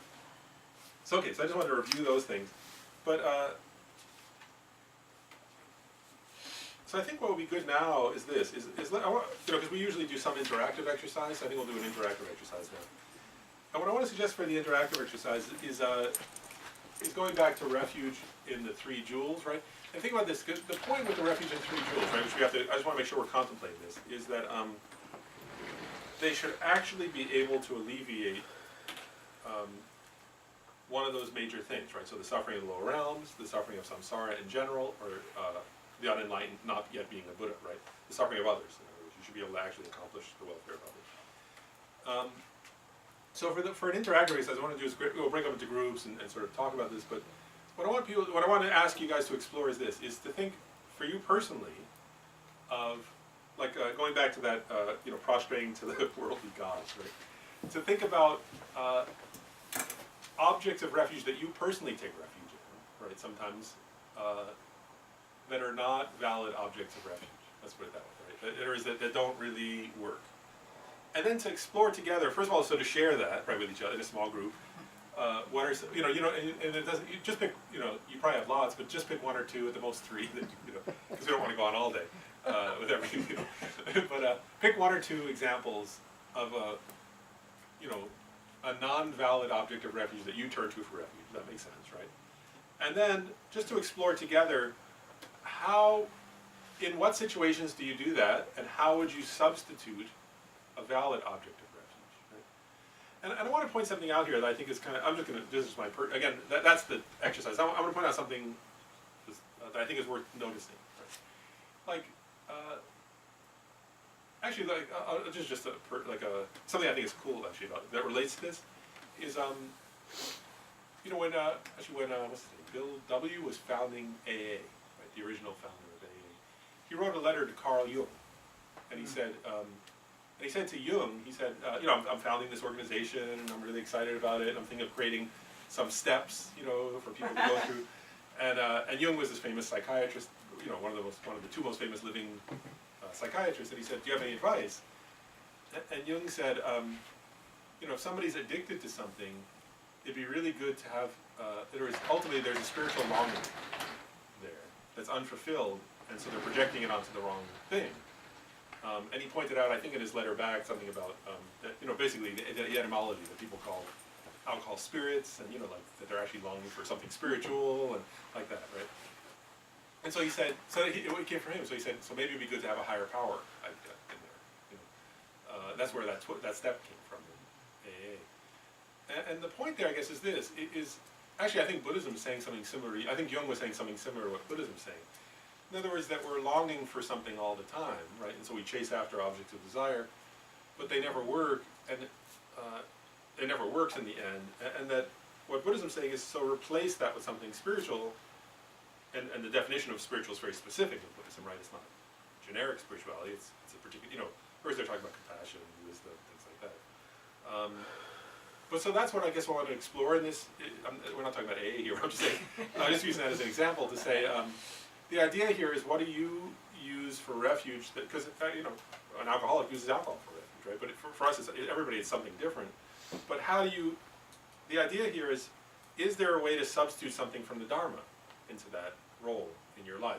You know, so when do I? You know, if it's when you come home from work, or if it's on the weekend, or if it's, you know, when do you do this particularly? Or you do it at work, or you do it when you're home? But like, what role does whatever that is that you're tending to be addicted to, right? Addicted in the Buddhist sense is very broad, right? Or is it, I always sometimes think from a Buddhist point of view, we're all addicts. Actually. Yeah. And or is the only non-addict is an Arya. You know, Aryas are no longer addicts, but everybody else is an addict. So in that sense, how do you substitute for that addiction? Actually, and Bob Thurman sometimes translate. You know what most people translate as like craving. I think he sometimes translates that addiction. He says the same thing, you know. So the idea here is how do you substitute for your samsaric addictions something of the Dharma in order to actually heal? Does that make sense? So that's the topic for discussion. So go ahead and bring up. It really does start to get it right. Like the idea of refuge becomes then, you know, how do you more and more integrate, right, Dharma into whatever you're doing? That's part of refuge, then, isn't it? It's integrating the Dharma practice more and more.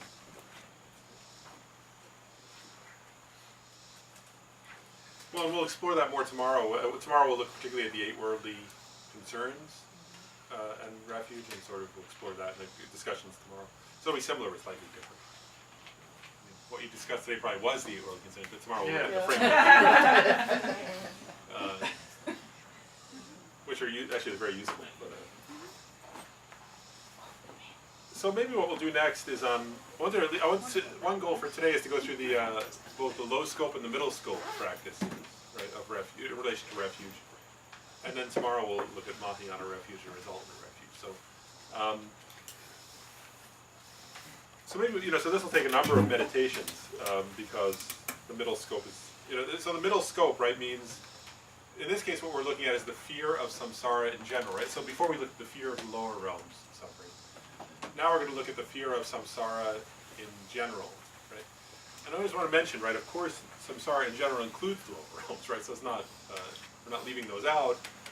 But, when you only meditate on the suffering in lower realms, then you can think, okay, so I just want to be a human being again, or a god. We were talking about that in email, right?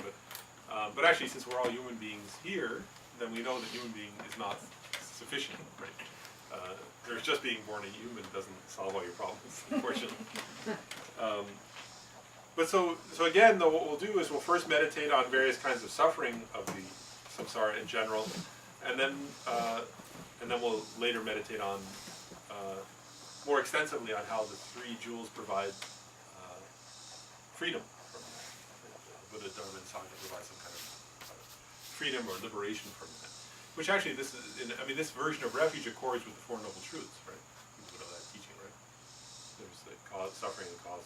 It's all with it. Actually, the Four Noble Truths. If you understand those, you understand refuge, and if you understand refuge well, you understand those in a sense, right? Because they're actually in that model, right? The Buddha said there's suffering and a cause of suffering, right? That's fear, right? Whereas we fear suffering and the cause of suffering, and then there's an end to suffering and a noble path to the end of suffering, right? So that's faith. So actually, if you look at the Four Noble Truths, you can look at them from the perspective of refuge, and you can look at refuge from the perspective of the Four Noble Truths. Does that make sense? So you see how, this is why refuge is such an extensive practice, actually, right? And actually, just think about it. You fully realize the reason why the Four Noble Truths are called noble is you realize them at, we said Arya, like an Arya is somebody who's seen emptiness directly. So they're actually the 4 Arya truths, right? So actually, the real meaning of Arya there is that somebody realizes the 16 aspects of the 4 Arya truths when they achieve the path of seeing and become an Arya. So actually, when you become an Arya, you really take refuge. Then you actually have refuge. Actually, it's interesting because actually at that point, you actually, like right now, we're taking refuge in a kind of conceptual way, right? But actually, when you achieve the path of seeing, you realize the 16 aspects of the Four Noble Truths, and then actually you have refuge in your own, right? Then you've actually achieved part of the refuge, right? If refuge is, remember we said the 3 jewels. That one of the 3 jewels is an Arya, right?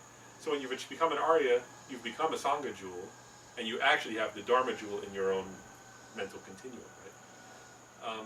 So you see how refuge is quite an what's the word? It's quite an advanced practice. Like we could think, oh, it's a preliminary practice. But actually, like you could say, an Arya Bodhisattva is really able to practice refuge well. They're like really now able to practice. Like somebody on the bhumis, right? Bodhisattvas who are traversing the bhumis, they're actually able to practice refuge very well.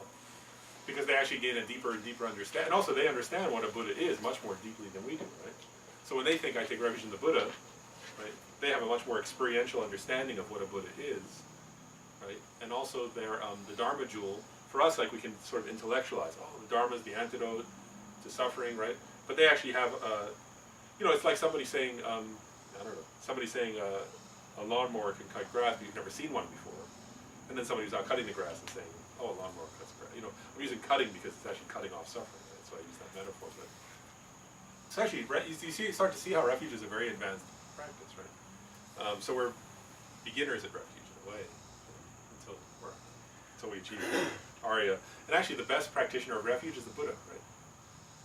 Actually, because the Buddha has result in refuge, which we'll talk about more, right? They've actually achieved the result of refuge. So anyway, it's a very advanced practice. You're done taking refuge when you're a Buddha.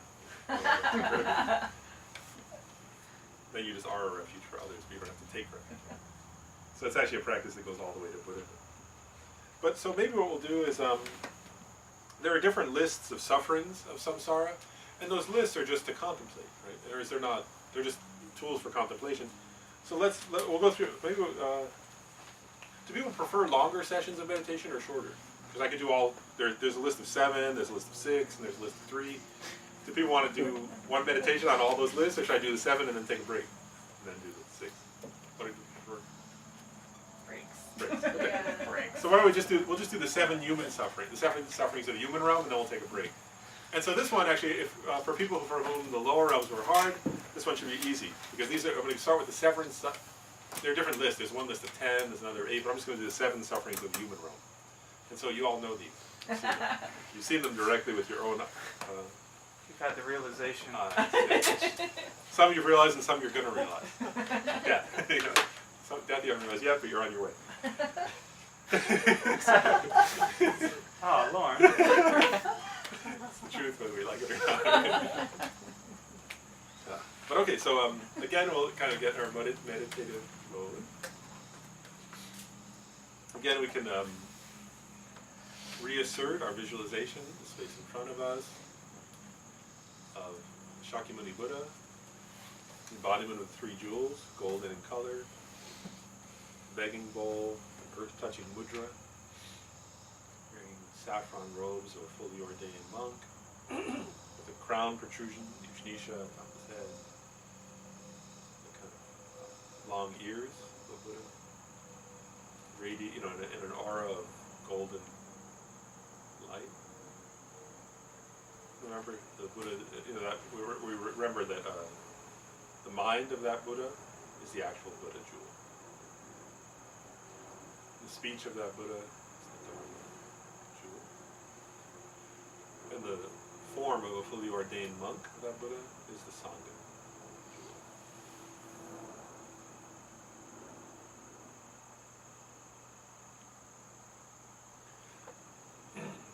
So if for those who want to recite, you can begin reciting, in your mind, the refuge verse, or you can just contemplate, either way.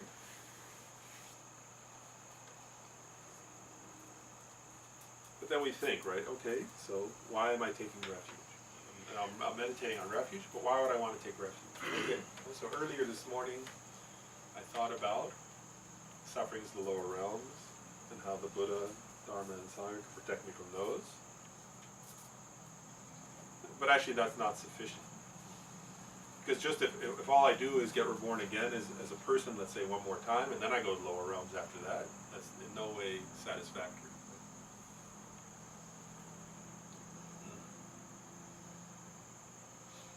And also, right now I'm not in the lower realms, and yet I'm not totally satisfied. So what is the suffering, that I can look at in this human realm, as the suffering of samsara in general, that I can analyze from my own experience, which is why I want to go for refuge to the Buddha, Sangha. So now we kind of analyze our own human condition as we think of taking refuge in the Buddha, Dharma, and Sangha. So first of all, the first suffering is the suffering from conception through birth.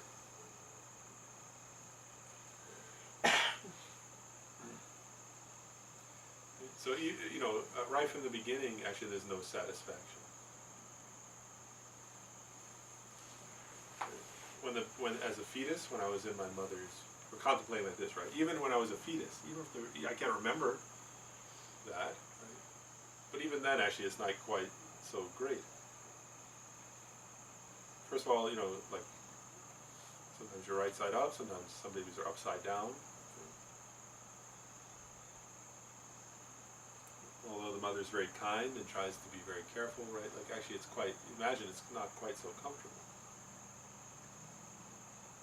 When she moved around, when she had to lay down, there was all kinds of pressure. Right? Even growing, as a child growing can be painful. Imagine how quickly an infant, a fetus grows. It's actually not so comfortable. And also as your brain starts to develop, there's all kinds of fear. Not knowing what's going on, not knowing what's going to happen. All kinds of uncertainty. You hear sounds, you don't have no idea what they are. Sometimes the mother tries to be careful, right? If she drinks something cold or something hot, then it's quite difficult. If she eats something that your system doesn't agree with, then it's quite difficult.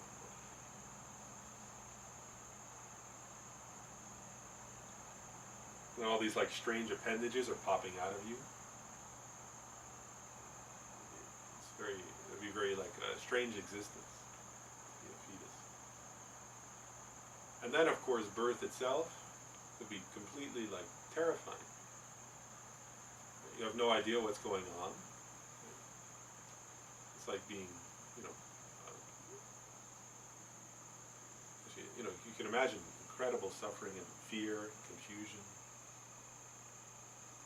And then suddenly being surrounded by these creatures you can't even quite see, but you hear sounds. And they say that baby's skin is quite sensitive when they're first born, taking the first breath. So actually, the point here is if you contemplate your own, again, we can't remember it, but if you contemplate clearly, even from the very beginning of our life, it was not so pleasant, not entirely comfortable. And being a very brand newborn baby, it's quite confusing, overwhelming.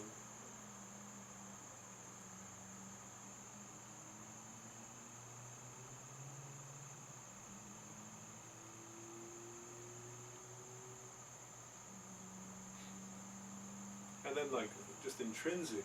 So we're thinking about okay, so maybe it's not so great to do that an infinite number of times. That's part of the point here. That's samsara. Maybe I don't want to go through that. We're not talking about once or twice or 3 times or 5 times or 1,000 times or 100,000 times. But maybe I don't want to go through that an infinite number of times without any meaning. So I take refuge in the Buddha, Dharma, and so on. Then as soon as you're born, one thing is without any choice at all, right, you start aging. And if you don't die young, you get old. If you look around, right, you can see there are so many sufferings of aging. And this is just the nature of human existence. So when we're thinking about it, we say, I take refuge, if I can be liberated from these sufferings, the suffering aspect of these things, that would be quite something. To not have to right, all kinds of suffering of aging, right? Losing the luster of youth, losing your energy level. Your energy level is going down. Memory gets worse. Mental clarity is quite difficult after some time. Eventually, the body starts to get bent. The skin it becomes more and more wrinkled. The body can't quite move very well. Just getting up and getting down becomes difficult.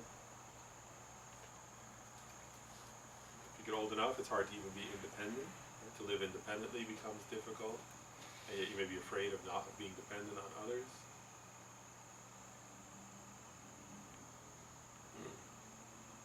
The suffering of losing others.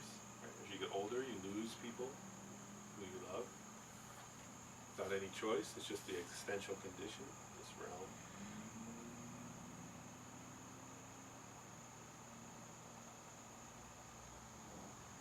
And to do that over and over again, an infinite number of times, it seems quite nauseating. Quite sickening to do that over and over, to face old age, the loneliness, loss of memory, loss of vitality, loss of health and energy. To do that over and over endlessly, I go for refuge, the Buddha, Dharma, and Sangha.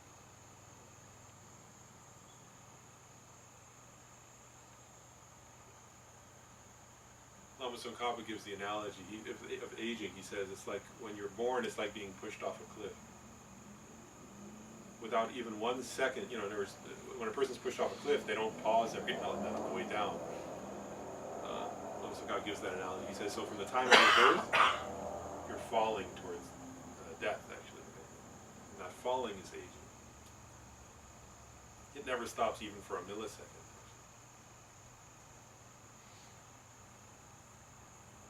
And then not only that, right?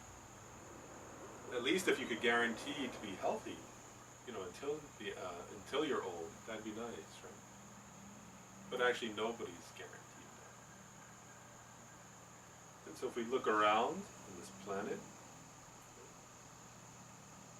actually, we're subject just by nature of having this kind of body. Right? Everybody gets sick. Actually, this is one of the things Buddha recognized, right, as a young person, young man. And there are there are less serious illnesses like flu, right? Bacterial infections, viral infections. But then there's also like the illness, right? And then there are like chronic diseases, right? That nobody can guarantee you won't get, right? Those like there's so many, right? Like Crohn's disease, multiple sclerosis, Lou Gehrig's disease, so many different kinds of diseases, right? And then there are like other diseases like cancer, heart disease. And although you may wish that you somehow would be like immune to all those diseases, right? Also like there are all kinds of diseases, right, that on this planet, right? And if they start to spread, they become, incredibly virulent, right? Or like plagues happen. Actually, they happen all throughout human history. Right? That happens, right? So for sure, that those come too sometimes. You may wish you were immune to all that, but actually, you're not. I'm not. So this is in no way like a satisfactory existential condition. I'm gonna get sick, maybe I'll get mild illnesses, maybe then eventually I'll get some serious illness. But the nature of this body is it ages and it gets ill. That's totally inescapable. You can think of the people who are suffering from like stomach cancer, liver cancer, emphysema, and all these different horrible suffering, diseases that cause so much pain. And every organ actually, right? Actually there are specialists among the doctors in every organ because every organ has so many things that can go wrong. So there's experts on the heart, the pancreas, the liver, lungs, right? Pulmonologists. So each organ has its own specialist because each organ has diseases and problems that can arise. And do arise, not can, but do arise. Specialists in the bones, specialists in the muscles, specialists in the brain, the eyes, the ears, nose, growth. Because everything goes wrong. Every organ breaks down. So having this kind of body is not satisfactory. This is the nature of my existential condition. And then, of course, eventually I'm going to die. And I don't know when. I may die in old age. I may die this decade. I may die this year. I may die this month. I may die this week. I may die this weekend. I may die today. That's also the very nature of having this kind of life on this planet. So there's nothing certain, right? I work so hard, right, to gather some friends, have enough food and money, place to live. And right in the middle of working for those things, I may die and not get to enjoy it.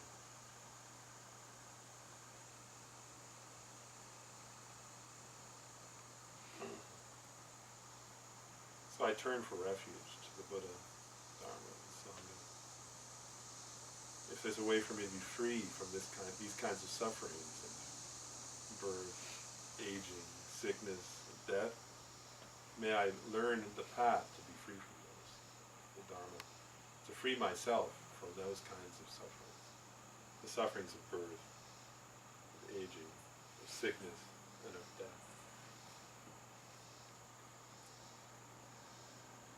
And even when I'm healthy, right, for the brief amount of time that I'm adult and not sick, not yet dead, then go through three more kinds. Right? There's a suffering of wanting things and not being able to get them.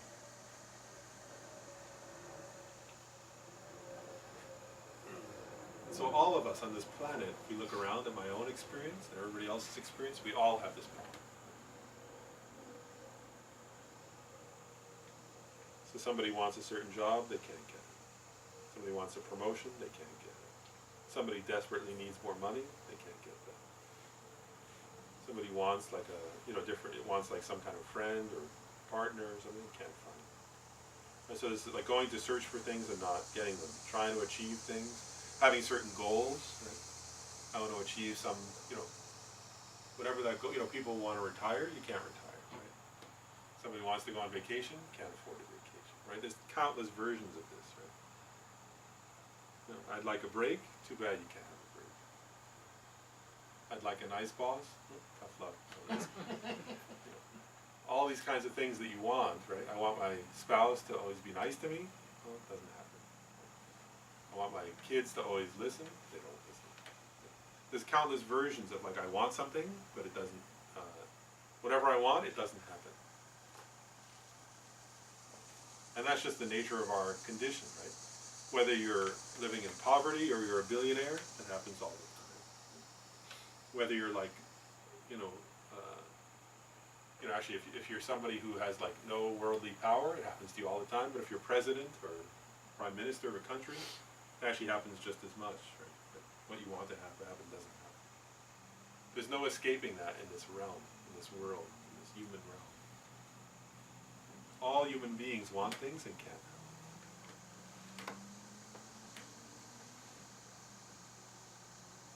Then also it's the nature of our realm, right? That when somebody finally does have something they want, right,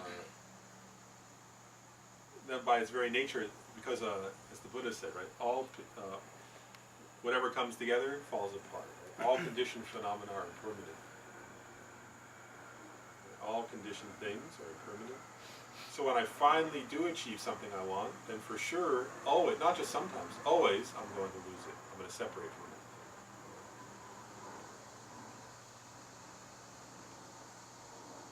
So I finally gain, a partner who I like. Well, for sure, either in this life or death, we'll be separated.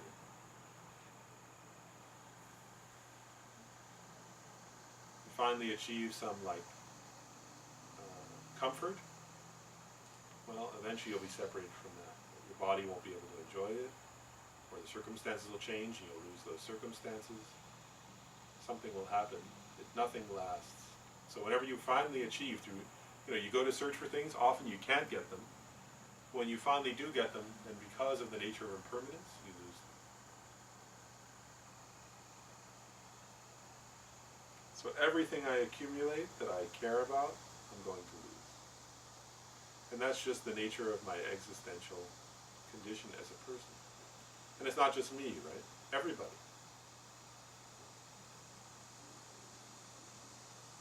If I stay like humble and live in a small space, that'll happen.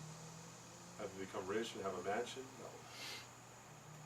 If I get some simple job, that'll happen. If I become, a senator, that'll happen. Doesn't matter. If I become king, that'll happen.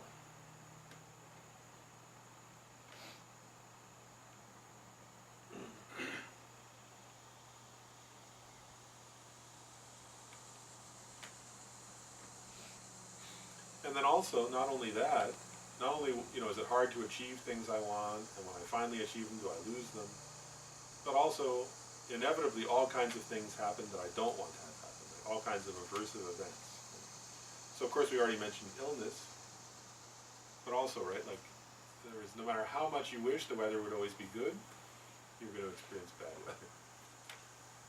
No matter how much you wish you could live in a country where there's peace, the wars come. No matter how much you wish that people would treat you nicely, not everybody treats you nicely.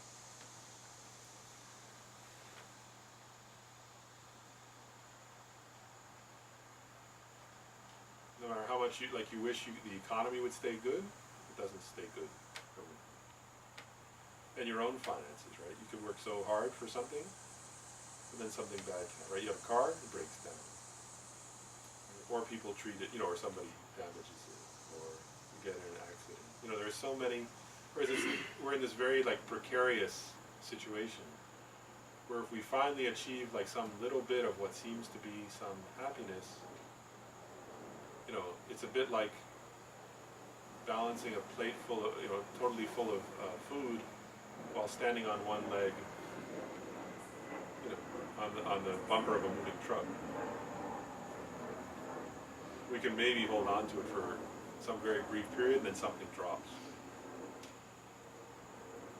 Or something bad happens.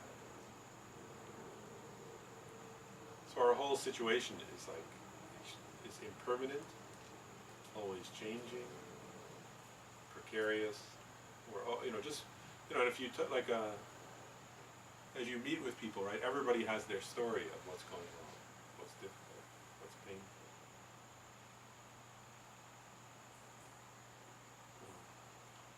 So just for 5 or 10 minutes, contemplate on those points while taking refuge in the three jewels, turning to them, right, for help to liberate you from these sufferings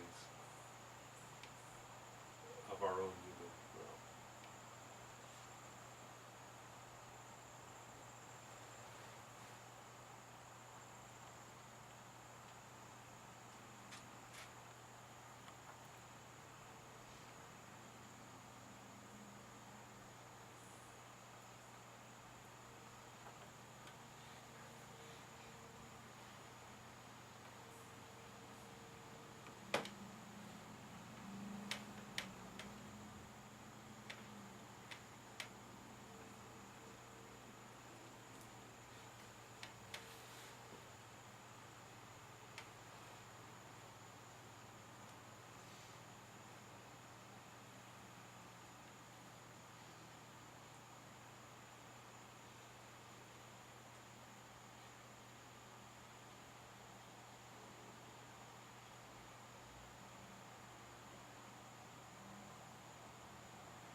a couple of things, like, let's think of the Panchen Lama, first Panchen Lama, when he talks about the lower realms, right, the suffering lower realms from earlier, he says, aghast at the searing blaze of the suffering lower realms, we take heartfelt refuge in the three precious gems and seek your blessings, that we may eagerly endeavor to practice the various means for abandoning what is bounds of misfortune and accumulating virtuous deeds. So notice when like there, he kind of gives them, I mean, there's an image, right, of burning, like a, and in a way, I mean, if you, the feeling there, right, is like you're hanging from a rope, you know, over burning fire, right, you're saying, and like you're looking at the Buddhas above you and saying, please pull me up, right? Because you're not yet in the fire, right, like we're humans, so we're not in the lower realms, right, but you're kind of not wanting to fall down, right, and so you're trying to get pulled up by the Dharma, you know, by your own Dharma practice and by the kindness of the Buddhas and Bodhisattvas. And then for this one, the sufferings of samsara in general, he uses a different metaphor or a different image. He says, violently tossed amidst waves of delusions and karma, plagued by hordes of watery denizens, watery like sharks, or alligators, the three kinds of suffering.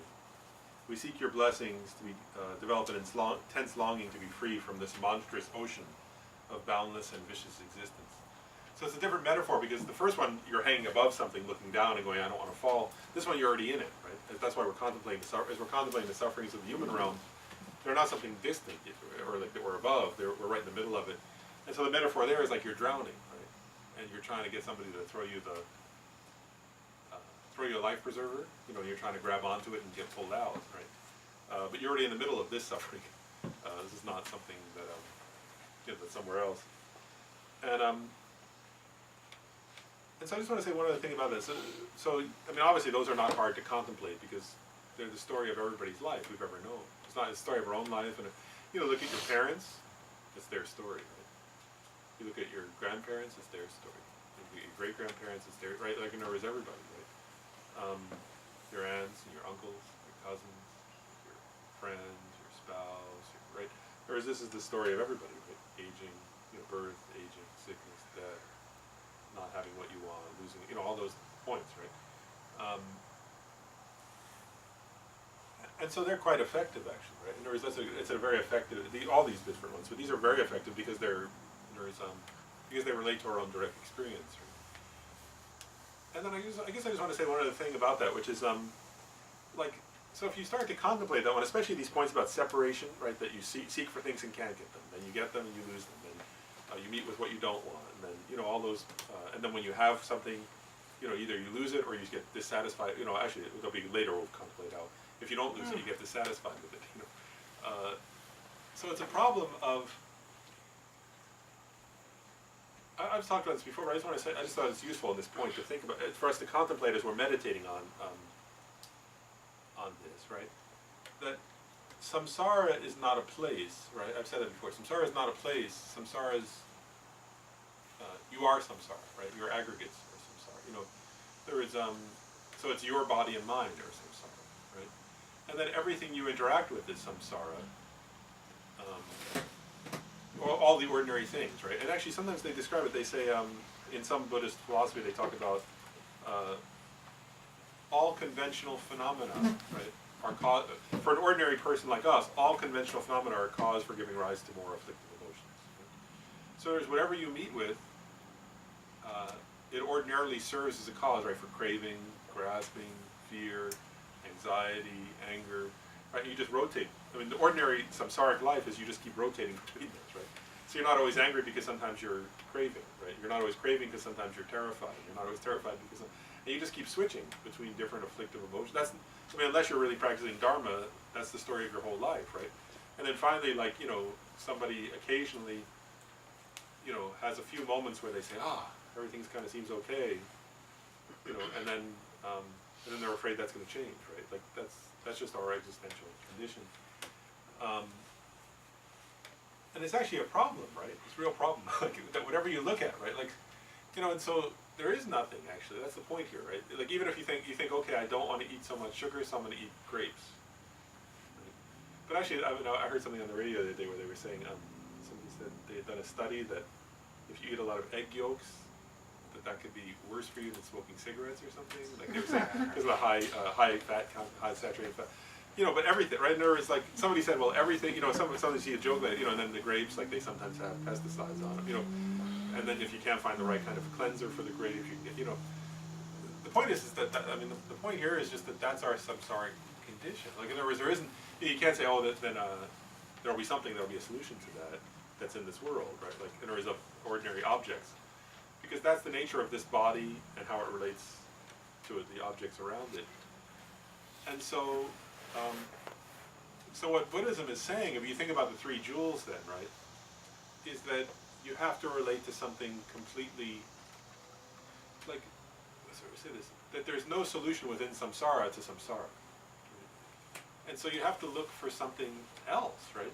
And ultimately, actually, I think it's kind of interesting to think about, like, sometimes they talk about the actually in Refuge, sometimes you contemplate the qualities of the Buddha, the quality of the Buddha's body, speech, and mind, the qualities of the Dharma, and the qualities of the Sangha. But ultimately, all those qualities are grounded on something, like, completely different, actually, right? Like, first of all, they're grounded on compassion that equally embraces all sentient beings, right? That's like totally unheard of, right? And then especially like the solution to samsara is they're all grounded in the groundless, right? They're all grounded in an understanding of emptiness, which is something uncompounded. Right? Whereas emptiness is not something created by causes and conditions, right? Like in the sense of like a body is, right? Like a body is created by, like all these different causes and conditions, right? The DNA of the mother and the DNA of the father and food and blood and all these different things, right? And it has parts, right? So a body is created by all kinds of causes and conditions, functions in a certain way, right? It is made up of parts and then falls apart. But emptiness is not like that, right? Emptiness is not made up of parts. It's not created by causes and conditions. It's merely labeled, but it's not created by causes and conditions. And so I think it's just an interesting point that, like, the refuge ultimately has to be something that's not like us, actually, right? Like, in other words, the refuge can't be something like samsaric, conditioned by ignorance and afflictions and matter and all that, right? The solution to samsara has to be an understanding of emptiness, actually, ultimately, doesn't it? There's no other way to get out of samsara other than to realize emptiness, which is like the key. That's actually the thing that gets you out. And so I just think as you're contemplating these points, right, I think you have to, we'll get to this more later after the break, but I think it's important as you think about on the one hand you develop this feeling of being like drowning, as Panchalam says, drowning in an ocean, or almost like you're caught, like if you fell into the, what's it called? It's like a sewage system, it's like you fell into that, right? But actually we are that too. The sewage system's only disgusting because of stuff that came out of our bodies, So we are the sewer system in a way, is the problem. And then we just don't think that way, right? And that's actually what the Buddha said. Actually, the Buddha said you crave after other people also because you don't realize that they're the sewer system. Right? So you you crave after somebody else because you don't think that way, and you don't think of yourself. But so actually, so it's just interesting to think. So what's the refuge from? Right? This is the point of refuge, right? That the refuge from that has to be something other than that, right? That can free you, because what can free you from birth, aging, death, not wanting what you have? That was the Buddhist question. This point of refuge, right, and of renunciation is part of what we're going to explore. Remember the story of the Buddha, right? When the Buddha saw the four sights, right? He saw a sick person, old person, dead person, and a ascetic, renunciate, fourth sight. So he developed fear and faith, right? Faith that something else was possible. He developed a sense of refuge. In his case, it wasn't really refuge in the three jewels because he was going to become the three jewels. But he developed faith that something else could be, right? That he could become something different than he was. Right? And I guess, like, do you see that though? This is actually, this is the idea here of this level of Buddhist practice, is actually to become free from birth, from aging, from sickness, from death, from this whole kind of existence, which is quite radical, isn't it? Actually, most, in the whole history of Western culture, there's not much even talk that's There's not much of anywhere where that's thought of as something to think about. But that's the basic premise of the very life story of the Buddha and everything the Buddha taught, right? The Four Noble Truths. The basic premise was it is possible to be free from aging, birth, aging, sickness, and death. So yeah, I just think that's where, as this relates to refuge, right? In terms of an experience that you have to, as you're thinking, you have to actually ask yourself, do I believe that? You know, that I can be free from that, and that the Buddha, Dharma, and Sangha can free me from that. I mean, that's part of refuge, right? Is you have to actually think, wow, is this true, that this is the nature of suffering? And are the last two Noble Truths true, right? You have to check, in your own contemplation, because then you develop a real conviction of refuge. And this is what the Dalai Lama often talks about, right? It has to be based in reason. And so actually, well, maybe I will say just a little more about that, because like, what does the Dalai Lama say on that, right? He says, well, so you have to understand what is samsara, right? Samsara is a state conditioned by ignorance in which you have afflictive emotions. Because freedom from samsara is not a place either, right? It's the freedom from afflictive emotions. And so you have to understand, right, how, as the Panchen Lama says in the Easy Path, his Lamrim book, he says, based on the ignorance, grasping at a truly existent self, so then you think of a truly existent I and a truly existent mind, right? And then of course, from there comes the idea of a truly existent other and a truly existent theirs, right? And then from that come all the afflictive emotions, right? So then you want, then you develop, out of the idea of a truly existent I and truly existent mind, you develop this feeling of I want these things, right? Then I don't want those things. Then you threaten my things, so I don't like you, right? Then you harm what's mine, so I hate you, you know, and then this person is mine, so I want them to behave this way. That person is not mine, so I don't want them near this person. I don't want that one near this, and this is my stuff, right? And then you develop jealousy that you have more than me, and then you develop pride that I'm better than so-and-so, but jealousy that I'm not as good as this person, right? And then it goes on and on there until you develop what they say, a metaphor, they say 84,000 different afflictive emotions, right? But they all come from the idea of a truly existent or inherently existent I or mind, right? So as soon as you develop that idea of an inherently existent I or mind, it's like automatically it necessitates or it leads to, it's the cause of all these other elaborations of afflictive emotions. And so you can see how pride, jealousy, anger, craving, belligerence, terror, all the different ones, right, come from the idea of the inherently, truly existent I and mind. And then you understand, right, and then that leads to birth, and then that kind of craving, if you die with that, right, the 12 links of dependent origination described, right, how then if you die with that feeling of an inherently existent I and mind, then you feel like you're losing something, so you're grasping it. As you die, you're grasping itself, right, you're saying, you feel like you're not going to, there's a terror of non-existence, and you're saying, I do exist, so you continue to exist. Right? You activate your karma through craving and grasping, and then you take another birth, and then it goes on and on, right? That whole cycle goes on endlessly. And that is how you are samsara, right? And so then you can see very clearly, it's very logical then, that you can see how if you can just destroy the idea of an inherently or truly existent I or mind, then it's like you destroy it from the root, right? In other words, by destroying that, then you don't have an inherently existent other, right? Then you don't have then it's impossible eventually, if you habituate to that, you can't give rise to jealousy wanting what somebody else has. You can't give rise to pride thinking you're better than somebody else. You can't give rise to craving wanting more if you don't have an inherent idea of a truly existent self. And you can't hate somebody for taking what's yours because you never believed it was truly yours in the first place, right? And so then all the afflictive emotions fall apart, right? And then that's nirvana. There are no longer, in other words, nirvana is just the complete cessation of all afflictive emotions, which is just caused by understanding, not just understanding intellectually, but in meditation, that there is no truly existent I and mind, right? So then all the afflictive emotions stop, and then that's nirvana. And then you can see how from the 12 links of dependent origination, right, that if there's no grasping at a truly existent I, then at the time of death, the person isn't grasping at that, so they don't activate karma and they don't take a rebirth, right? At least a samsaric rebirth. And so it's quite straightforward. You see, the Dalai Lama always emphasizes this point. That's why I just wanted to review it.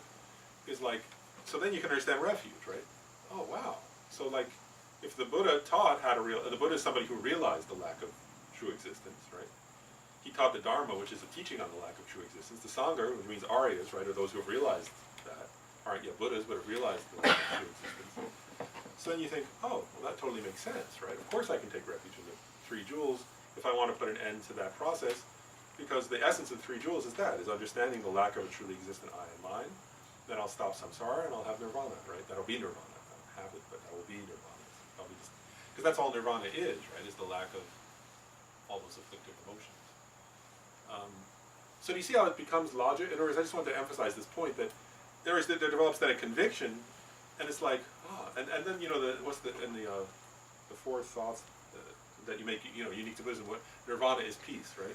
Because then you develop that feeling. Oh, wow, yeah, that would be so peaceful, right? Like I would no longer have conception, birth, aging, death. I wouldn't have grasping, attachment, anger, hatred, jealousy, pride, all these other, all the different afflictive emotions, right? They would all be stopped. And wow, like that'd be a real vacation. Like I've never had a vacation since beginningless time, but that would be a real vacation. And like that actually, we think that like the Caribbean's the Caribbean, but actually that's the Caribbean, or something, like that's the real vacation place, in other words, right? And like, but it's not a place; it's a state of being, right? But I'm being, I don't know how to say it right, but yeah. So you're not reborn. Where are you? Well, and that actually different Buddhist tenet systems have different views, but there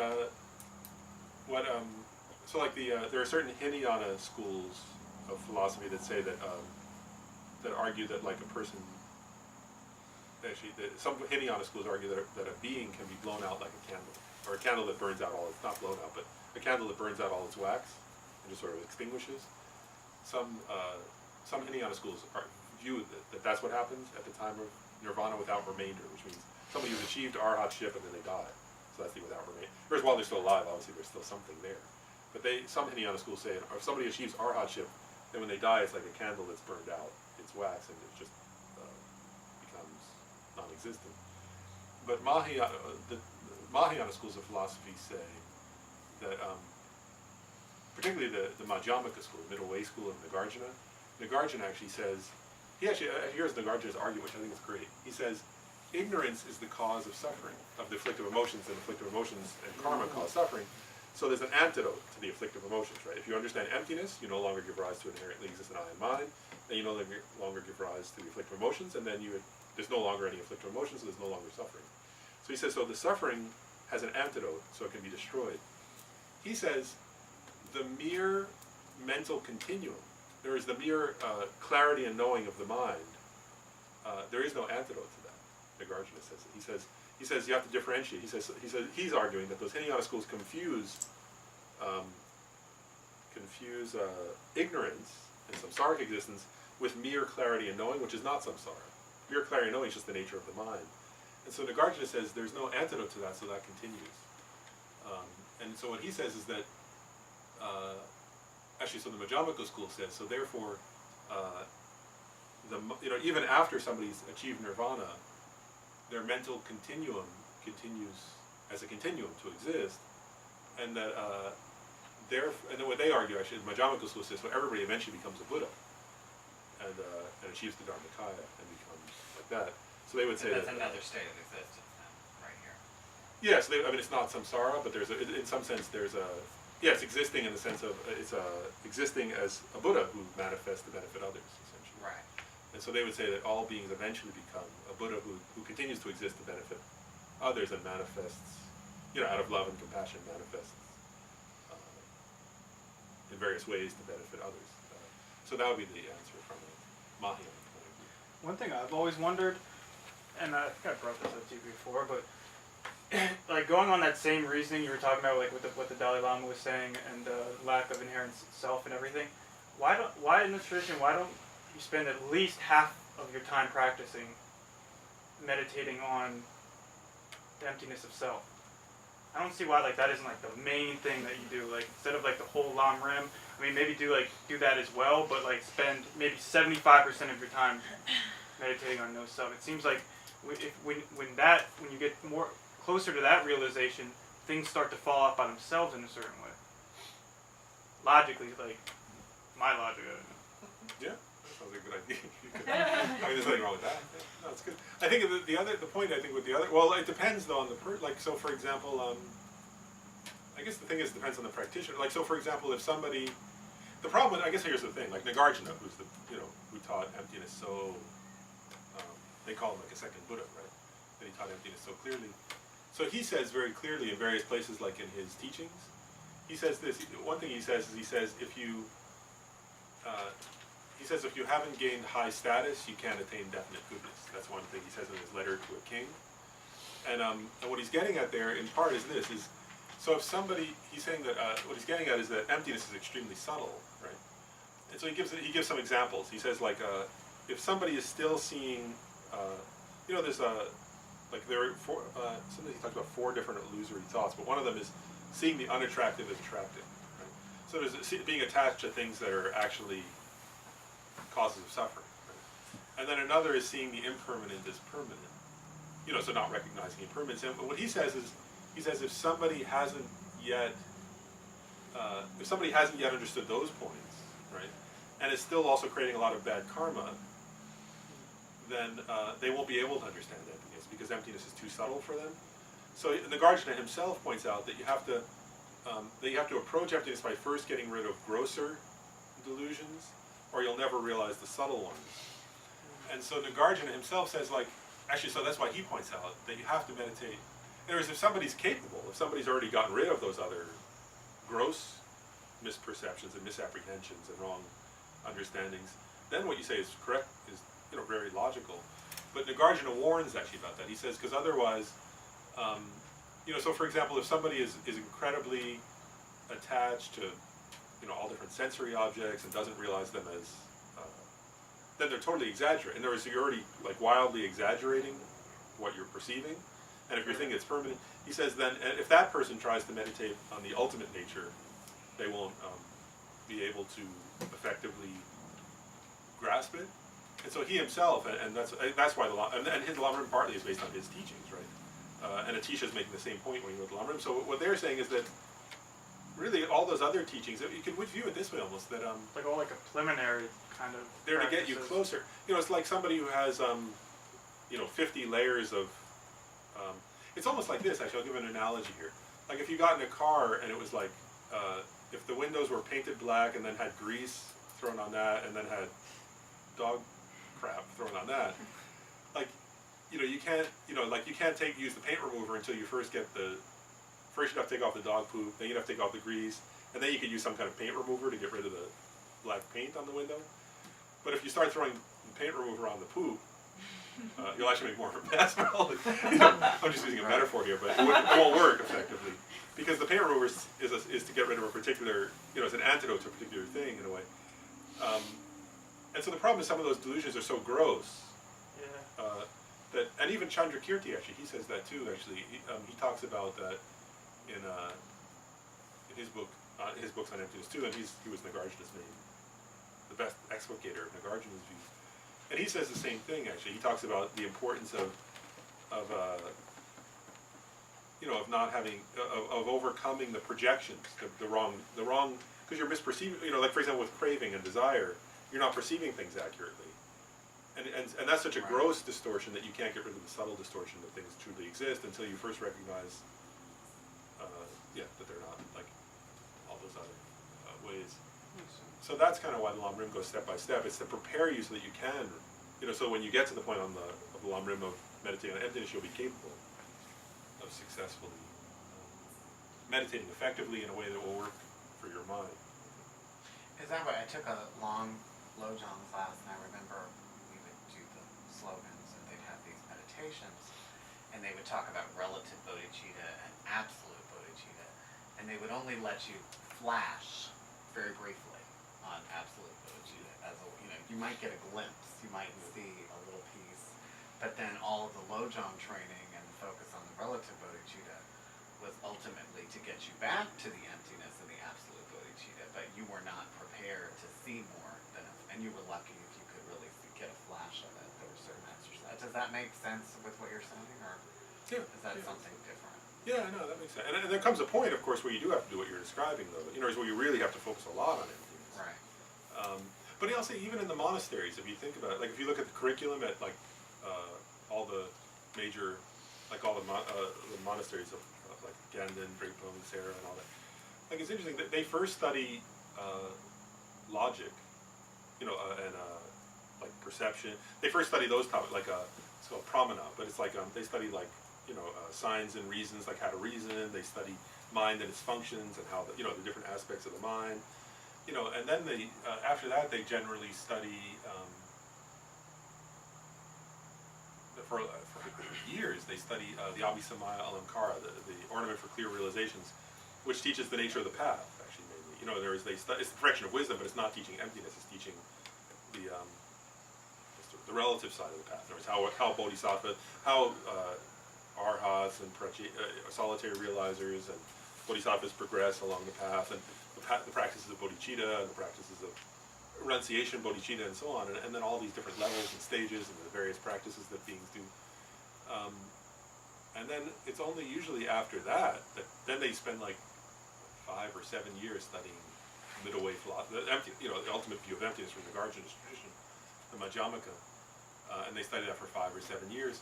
So even there you can see that the sequence is similar, right? In other words, that they prepare themselves pretty well first, and then they do study emptiness for 5 or 7 years, because it's also, I guess also because it's quite a difficult, it's a difficult subject to correctly grasp. So doing them both simultaneously would kind of not be effective, because you're kind of...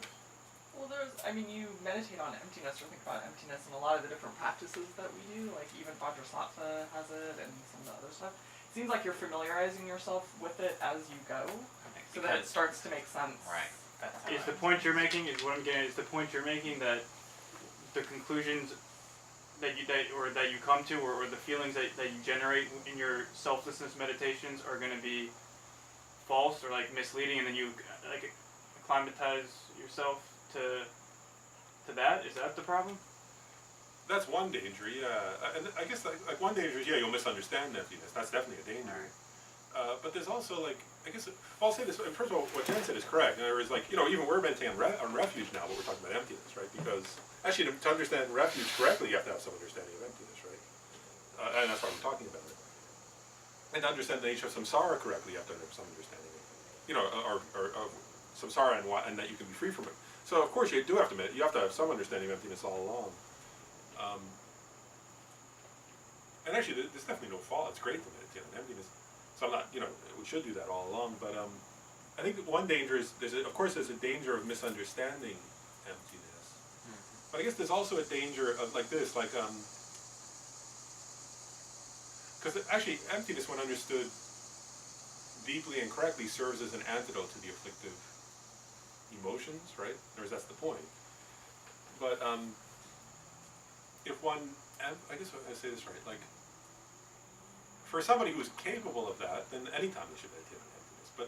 But the problem becomes that for beginners, and by beginners I'm using that same very broadly, where it's not just people who are new to Buddhism, but could be a monk or a nun is a beginner in this sense, right? Or somebody who's been practicing for many, many years. But that for beginners, the problem comes that because one's understanding of emptiness is not very strong, it doesn't serve effectively as an antidote to the afflict. Like, so, for example, like that's why they say, for example, like emptiness is an antidote to every afflictive emotion, actually, right?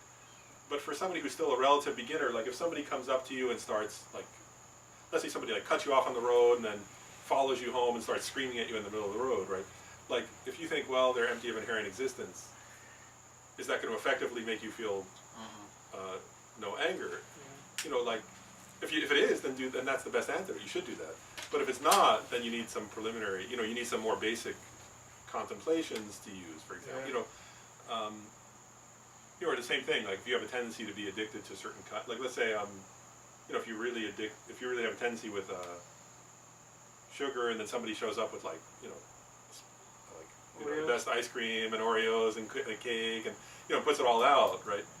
Like if you think, oh, that's all empty of inherent existence, and then that makes you like no longer have a feeling of craving, then of course that's the correct. That's excellent. But if that doesn't work, then you need other contemplation. That's the point. Does that make sense? Like, you have to cultivate. Yeah.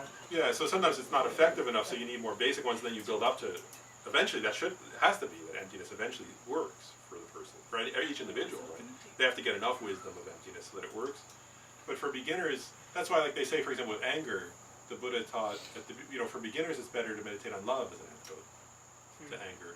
But eventually, of course, emptiness will be the antidote to anger. But for beginners, it doesn't work so well, so it's better to start with love. And the same thing, like with craving, it's better to start with the disadvantages of the object rather than with emptiness because it works more effectively for beginners. And then eventually, of course, when you can, that's why, like Lama Zopa, when he talks about, for example, he often says that like if you start practicing Buddhism and you don't want to drop the practice, like to completely give up, then start off by thinking about the faults of following desire. Those simpler meditations because they work. And you'll start to see, oh wow, I'm changing.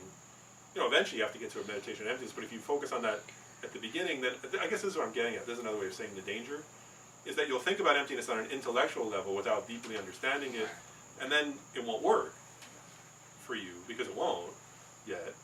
And then you'll say, oh, this isn't working. Like not you personally, but I'm saying people. Yeah, that makes sense. But if you do the earlier ones that actually change the mind more quickly and more effectively for beginners, then eventually you get to a point where emptiness actually serves as an antidote. And once emptiness is serving an antidote, great. It's like, then you don't have to. So that's that was kind of what I was. So that's the real indicator that you should be spending a lot of your time in emptiness when it's acting to counter, Yeah, then if emptiness, when something happens where you would ordinarily give rise to a lot of grasping or anger or jealousy or craving or something, and if you can use emptiness and it actually works, meditate on emptiness. Makes sense.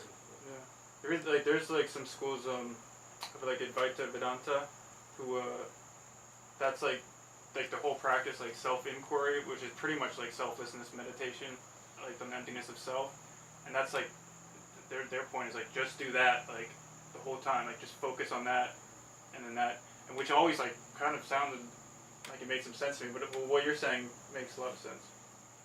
Yeah, so I think this is the Buddhist stance on that sequencing. But do people want to take a short break now? Then we'll come back.